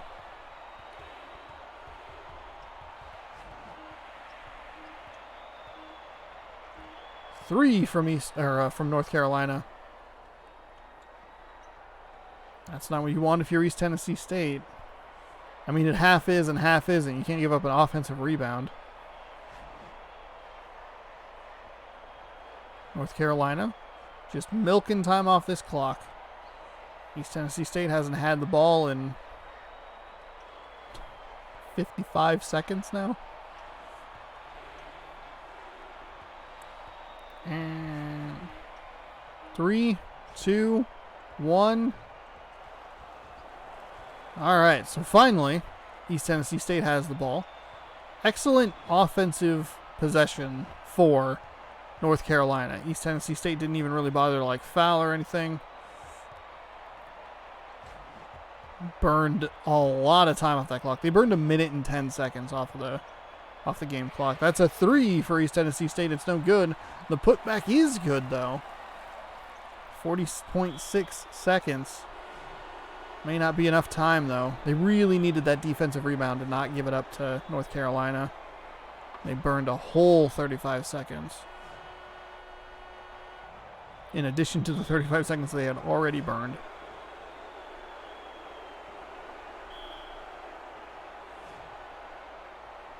Last opportunity to get a steal on the inbound. Unsuccessful. So we'll look at a 7th team foul. First one, good. Second one, good as well. So we might have just seen East Tennessee State. They'll take a timeout. We'll see what they do here. 10 points is asking a lot. I don't think it's really... I don't think it's in the cards, unfortunately. East Tennessee State, they did show some fight. You can't do this, though. You also can't do that. You can maybe do that. You need to put up a shot. Please, for the love of God, game. Situational awareness, folks.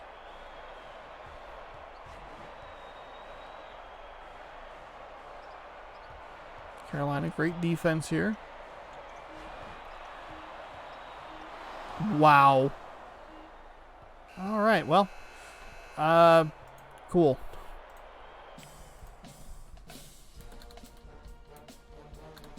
(58-48) North Carolina. They're moving on. Hoped that would honestly be more interesting than it ended up being. The last 2 minutes of that game sucked. They just sucked. Carolina burned 1 minute and 10 seconds off just running nothing. East Tennessee State wasted all that time to get the ball stolen away from them.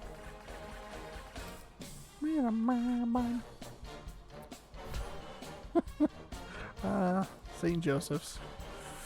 You're not in the tournament because you... Oh, actually, you Stanford. Because you suck.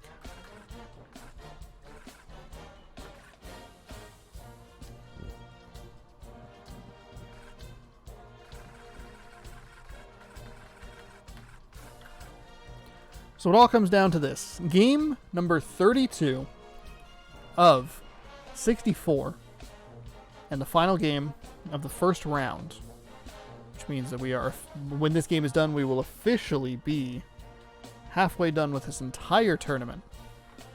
And that matchup is the classic Stanford and Ohio State.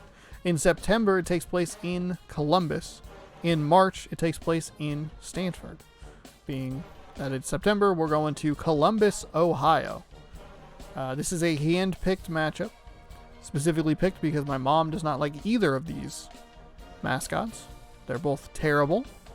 And she said if these teams ever played each other, she hopes that no one wins. It's a scoreless game. Everyone goes home sad because these mascots are awful. All-American, 10 minutes. As per usual, we have a top 25 matchup to round out the round of 64. We'll get you caught up on the brackets after this game, let you know who's sitting where, and we'll get you prepped for the second round, which tips off tomorrow, on twitch.tv/ShaunosaurusRex, with Miami taking on Washington. A couple of missed shots by Stanford. So not a great start. Ohio, by the way, a 0-0 team. So that's interesting. Stanford, just hideous. Just absolutely hideous. Fall away 2 for the Ohio State Buckeyes. Washington, it's tomorrow's tip-off game, our first game, as Stanford makes a long 2. First game tomorrow is interesting.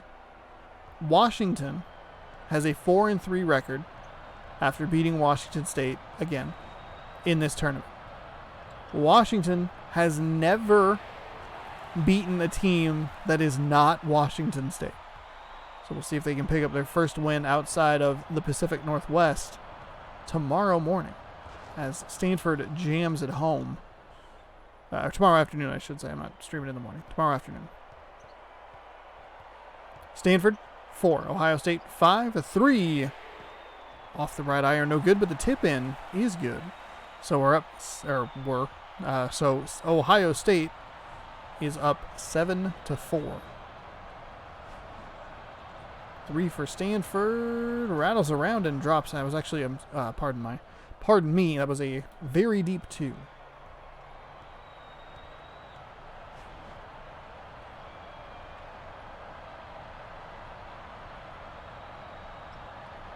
Couple minutes remaining. The final ticket punch to the round 32. Winner gets a home game against the team that just won, who I obviously know very well. The North Carolina Tar Heels coming to town, picking up their second win today. Stanford's got to be careful on that sideline. Got to be careful not to get the ball just swatted the fuck out of their way.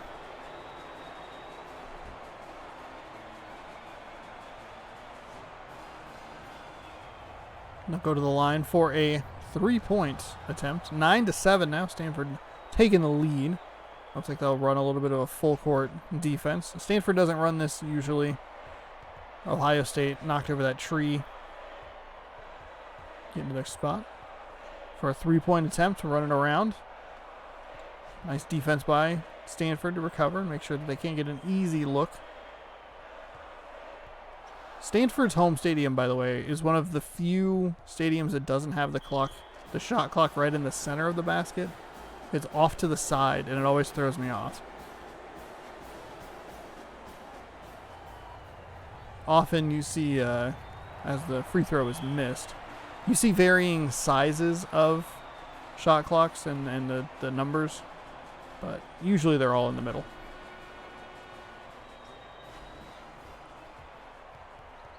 (11-7). Stanford up 4 early. Not exactly sure who has the advantage in this series. I guess I can look. Well, actually, that doesn't really do me any good. Stanford, by the way, 3-3. Their best finish was the Sweet 16 in March Mascot Madness #1. Ohio State's record is 5-3, and in the most recent tournament, they finished 3rd. So based on that, I would guess Stanford has the advantage in this specific matchup. Because you have to get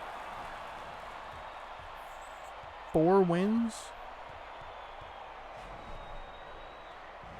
God, I don't know. This is the only other regular matchup that I always make sure is in the game. I should know who has the advantage. I mean, I would assume it's just a 2-0 advantage.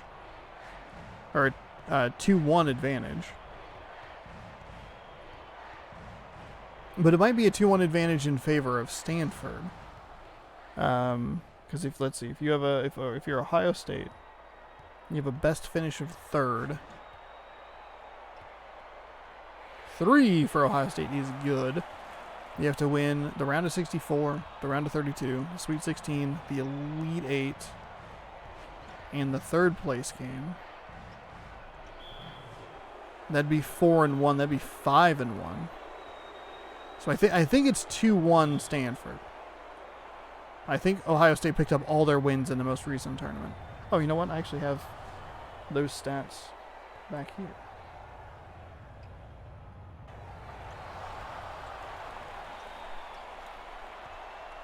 Somewhere.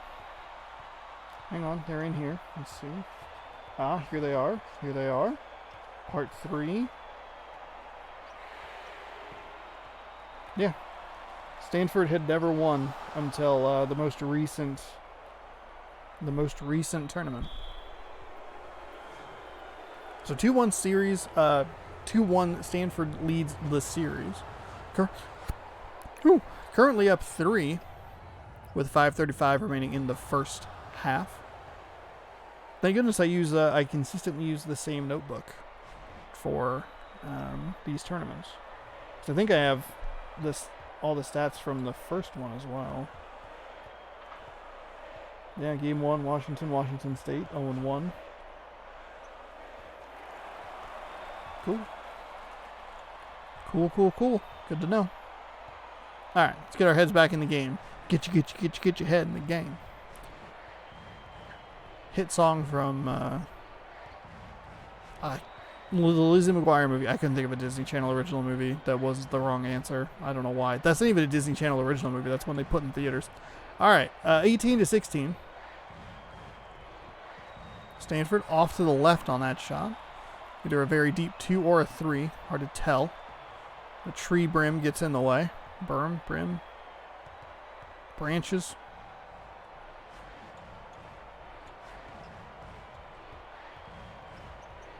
Got a guy wide open for three. Instead, you're going to go run into a triple coverage there.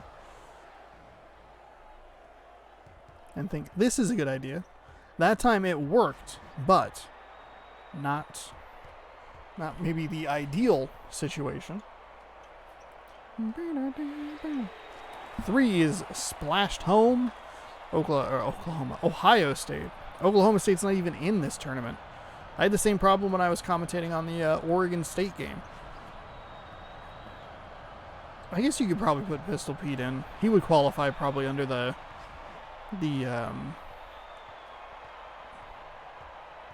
like the Michigan State rule of like, yeah, it's a humanoid, but it's at least you put a head on, you know?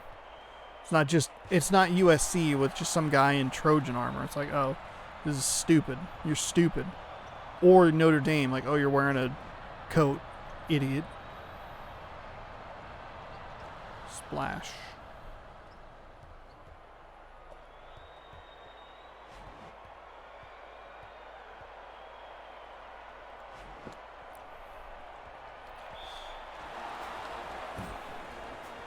Excellent shot by, Ohio State. Going to get an and one opportunity from the free throw line.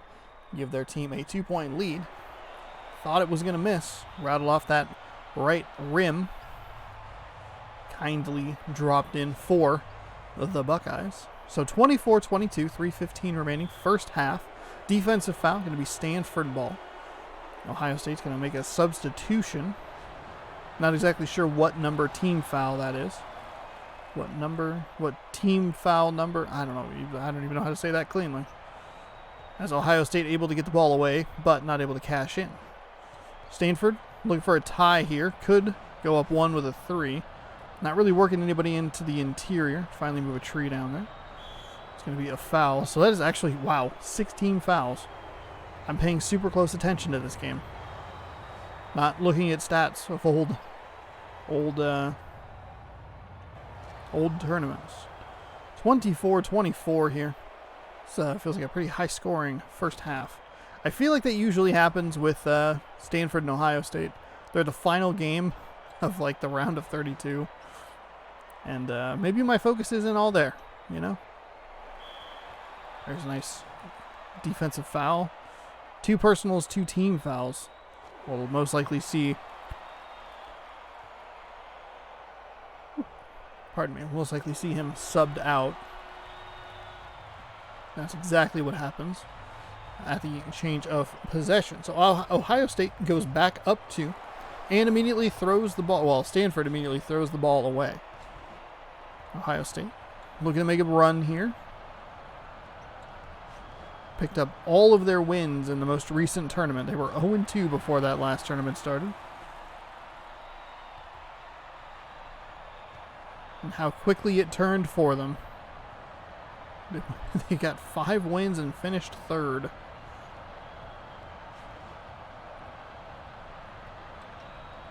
Working it around. Stanford, 3 is good. That'll slice the lead down to 1, 28-27. Under 2 to go here, first half.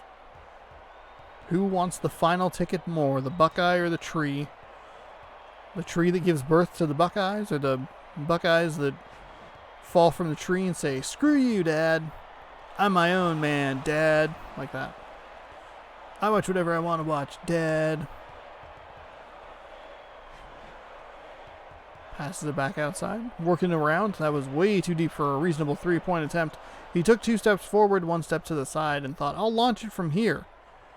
When he shot that, I thought, no, son, don't do that. Oh, wait, the tree's the dad in this analogy. Never mind. I said, no, Dad, don't do that. You're not going to hit it. 3 for the son, who misses. Stanford now up 2 after that deep 3. Ohio State couldn't regain the lead. Stanford back outside. 3 for Stanford is missed. So I'll push it up the floor. Up over the outstretched arms of a couple of defenders. We're going up and down the court here. A bunch of misses. Still a 2-point game. 2 quick passes inside. Gonna get fouled. Team foul number 7. So regardless, he was going to the line to shoot 1 and 1. First one's good. He was guaranteed 2 free throws because of the shot foul instead of just regular floor foul. They'll get going here. 32-28. Nice competitive first half. Nice nice steal there by Stanford. Over pursuit by the Ohio State defenders.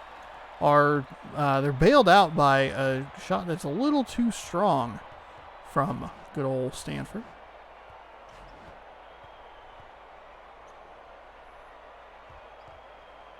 Buy me a discounted subscription to twitch.tv/ShaunosaurusRex. Dad. Hey, thanks. September's happening right now.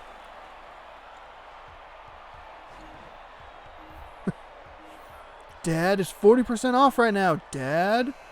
Stanford didn't even get a shot off. Dad. 32-30. Stanford leads Ohio State. Well, I was going to say Ohio State could tie the game immediately, but instead they just turned the ball over. And then Stanford repays the favor by throwing the ball out of bounds. And we're off to a disastrous start here in the second half of this game. The final game, 3 is up, 3 is good. Ohio State gets the lead by 1.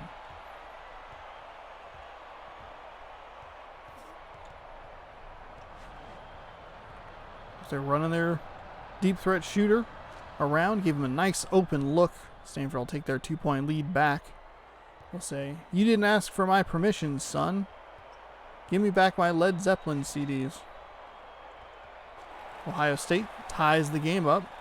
Says, "I already burned a copy, Dad." Who would want to burn a copy of a Led Zeppelin CD? Led Zeppelin sucks. It's a waste of a perfectly good blank CDR. You know what I mean? It's an absolute waste. Just throw it in the dumpster next time. That's a better use. Without writing anything on it, without burning a CD or making a mix for your girlfriend. Just throw it in the trash. Just a blank CDR. Right, would have been Led Zeppelin on it, but this was a better use for it. Some guy at the dump will go look through it and be like, "But I love the Zepp. It's spelled LED. Because fucking idiots don't know how to spell. That's how they stick it to the band, you know what I mean?" And there's some band that's like, "We don't need no education." I'm like, yeah, clearly you do. You grammatically incorrect idiot. So we focus in on the basketball game that I'm supposed to be talking about. It's all coming off the rails. We're in hour 812 of this tournament. 39-36. Who was that to? There was no one there. Ohio State getting gifted an extra possession here after Stanford just threw it out of bounds. 3 is short. Ohio State now on defense, trying to make sure that they can keep that Stanford lead at 3. Technically a 1-possession game. Stanford defender didn't do a great job at slowing the Ohio State player down. Instead was trying to backpedal, and it gave Ohio State's player just enough room to make the play. Red hot takes here? Does it count as a red hot take if it's the truth?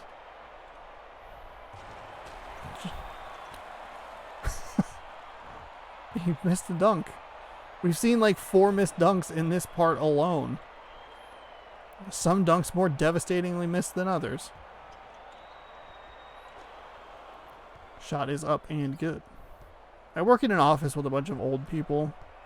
So anytime they ever mention anything about like old artists, about if they're good or not, they're automatically hacks. Beatles are hacks. Led Zeppelin hacks. Boomtown Rats hacks. Even things that I like, hacks, just hacks. They're all hacks. Oh my goodness! Push the defender out of the way. And jammed it home. 42-40. 2-point game. I also like, because in that same building I worked in the the warehouse portion of it, and they always just played classic rock. And so I now have a lot of disdain for all of those songs that played, with minor exceptions here or there. Queen, great. A couple other songs. Handful, like maybe. Heart of Glass, fucking great. That song rules. There's one other one that I can't think of off the top of my head that's like actually good. There's probably like a genuinely great basketball game happening right now in front of my face. Well, just kidding. Idiot Buckeye doesn't know how to make a free throw. 45-41, 6:14 remaining here. Second half. But it basically boils down to like a bunch of people have been conditioned to think that they're classics, even though they're not. Just because they did it first doesn't mean they did it best. By that logic, then Snow White and the Seven Dwarfs is the best animated movie ever. And no one could have ever done it better because that was the first one to do it. But everyone knows that's bullshit because things get better as it gets iterated on. And thus is why we have the greatest film of all time, Napoleon Dynamite. Technically not an animated movie at all. I feel like I'd be the most annoying. I'd also be like the most annoying film student because they'd be like, watch these classics like Citizen Kane and it's fucking The Godfather. And I'm just like, all this shit sucks. All of it sucks. But what about the tooth and nail fight that, oh my god, shoved in the back? Nearly a broken Buckeye. He'll talk to the tree. Don't push me like that, Dad. How could you push me like that, Dad? Watch Citizen Kane. Watch all this garbage. Like, no. Who cares? Well, you have to learn where it came from. Like, okay, cool. You could also, pro tip, pull your head out of your ass and watch things that are new and more relevant and interesting. That was always a thing that annoyed me about some people in the games industry as well. They'd be like, you'd hear questions get written in about like, I just had my son 2 weeks ago. I just had a kid, you know, like, how do you plan on raising your children to, like, are you going to introduce your kids to classic games first, or are you going to let them just play whatever's popular? And there was always some pretentious asswad who would be like, yeah, I'm going to make my son play the classics or my kids play the classics so that they can, so they understand where things came from. And I'm like, kids do not give a shit about where Fortnite came from. You're telling me that you're going to be like, no, child, you don't get to play Fortnite until you play the previous 37 iterations of a shooter game. Come back and talk to me when you've played all 14 Doom games, all 4 Gears of War games. No, stop. Just let kids play whatever the fuck they want. Just imagine being like that. Someone gives your kid Frozen for Christmas, right? And you go, no, you haven't watched the previous 57 Disney movies. You don't get to watch that. No, stop. 49-50 is our score. I have no idea what's happening in this game. I'm just droning on over here. I have Heart of Glass stuck in my head, which was pretty good though. Kid who had to play the classics because we were poor. I would much rather have played the stuff the original Xbox or PS1. Gotcha. I would say there's a difference because we were always a console generation behind as well. Like we had a 64 when the GameCube was coming out. Like if it's a monetary thing, like I totally understand. But if you're like a heavy game playing dad who has all the consoles, like if I had a kid, right, and I have stupid numbers of consoles and I like deliberately wouldn't let my child play, that's annoying. But if it's like I have a kid and I'm like, I can afford a PlayStation 3 right now and that's kind of just what we have, that's totally fine. I get that. I can understand that. Going out of your way to tell a kid no, though, is annoying. You need to play all 8 Mega Mans. No, I don't. I know side scrollers suck. You don't have to tell me. I don't know. I'm not in a bad mood. It's 55-52 with 2 minutes remaining here in the game. Stanford up by 3. And they splash home another 3 to push the lead out to 6. I loved having like a PS1. I guess like the advantage too is like all the games are super cheap.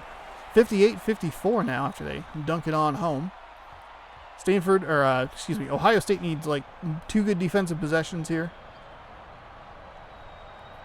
That'll work. That is an excellent defensive possession. 1 and done for the Stanford Cardinal as Ohio State works around the perimeter. Nice shot up and good.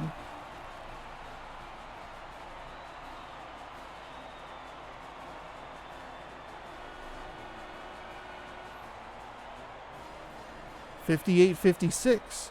Ohio State, has no reason right now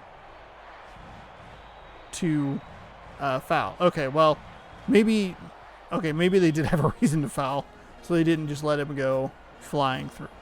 I see what you're saying, Harper's Ghost. Sometimes it takes me a minute to understand things. That's the thing that worries me like the most about being like a broadcaster or like a person on Twitch is like I have to dissect very quickly people's tone and like inflection and like what they mean by it, because I can't always gather that super quickly. Because like sometimes people will ask me a question and I won't get it for hours.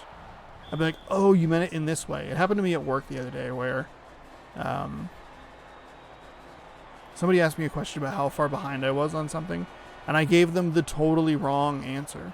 And I was on my way home 7 hours later, and I was like, oh, they meant it this way. Whoops. Oh well. The important part was I got figured out. Ohio State getting just destroyed on the block there. That's going to rattle on home. Stanford up 2. Ohio State's in a pretty good position here. They do need to foul. I don't know why they're not doing that. That's only the first team foul for them. So they have a lot of opportunities to get a stolen inbounds pass. But Ohio State in a great position here, because they don't necessarily have to take a 3.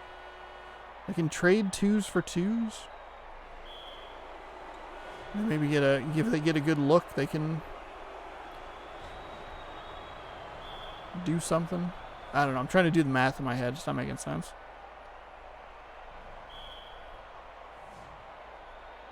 What I might end up doing, I might have to rewatch this game and just mute myself and rewatch and just re-record commentary over the top of it. 63-60. 1 and 1, so there you go. 64-60. So if Ohio State goes up here, they take a 2. They get a 2. I guess you just kind of, at that point, you just kind of bank on Stanford missing a free throw. You can take a 3 if you want. It's well short, though. Stanford looks like they're going to get out of here with a win. That was too quick. If the teams in this could strike a balance between jacking it up in 2 seconds and holding it for an entire 45 seconds, that would be good. 66-60. Ohio State's about done in this game. They really needed to just do a 2 to make sure that they remained 1 possession down. Hello? Hello? Oh, I'm already at the bottom. Oops. I understand how to read things. And that will do it. Stanford is the winner, 66-60, in a game that I very much obviously paid the closest of attention to. I did not go off on any tangents. Incredible stuff from your favorite commentator. But Stanford is moving on.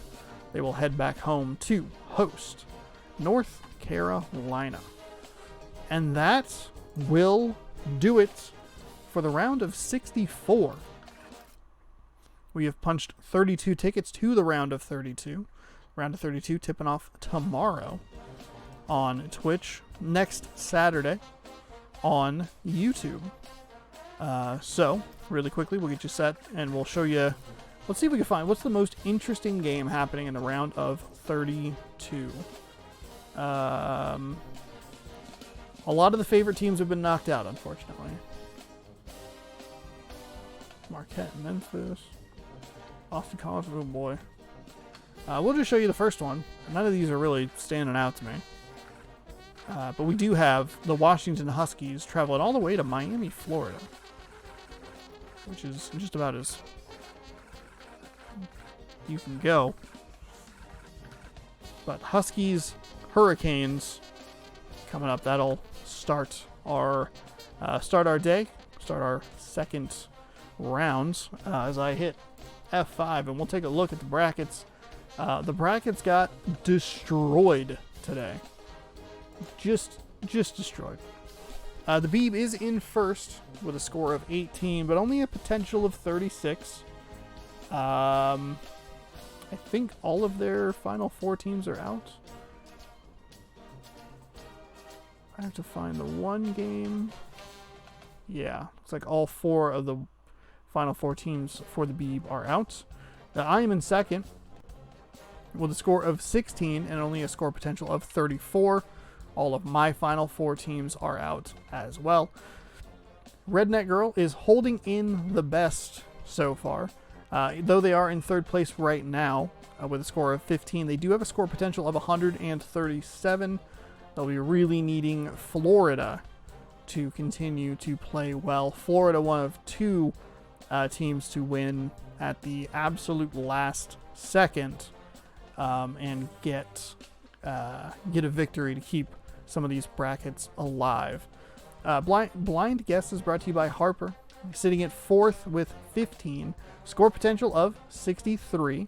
Lost Ohio State, but still has Georgia Tech, and I don't remember.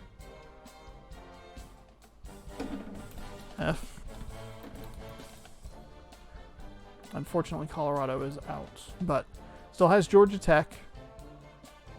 Lost Ohio State in that last game, though. And then finally, we have It's a Guessing Game in 5th place with 13 points. Though they do have a score potential of 83, they will be riding the hopes of Texas Tech to a hopeful victory in the bracket challenge.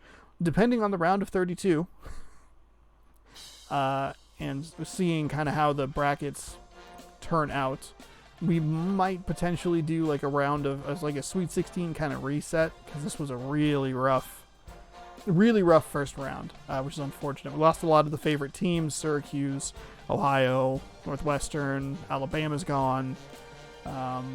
It was a pretty brutal first round, but maybe we'll figure something out, because I will be, I don't know. We'll see. We'll see what happens. I don't know where I was going with that in that sense. Doesn't matter. That concludes part number 4 of the first round. We'll be back next week with the round of 32. Thank you so much for watching, and we'll see you next time on September Mascot Madness. Got to figure out better endings for this. Thanks for watching. We'll see you next time.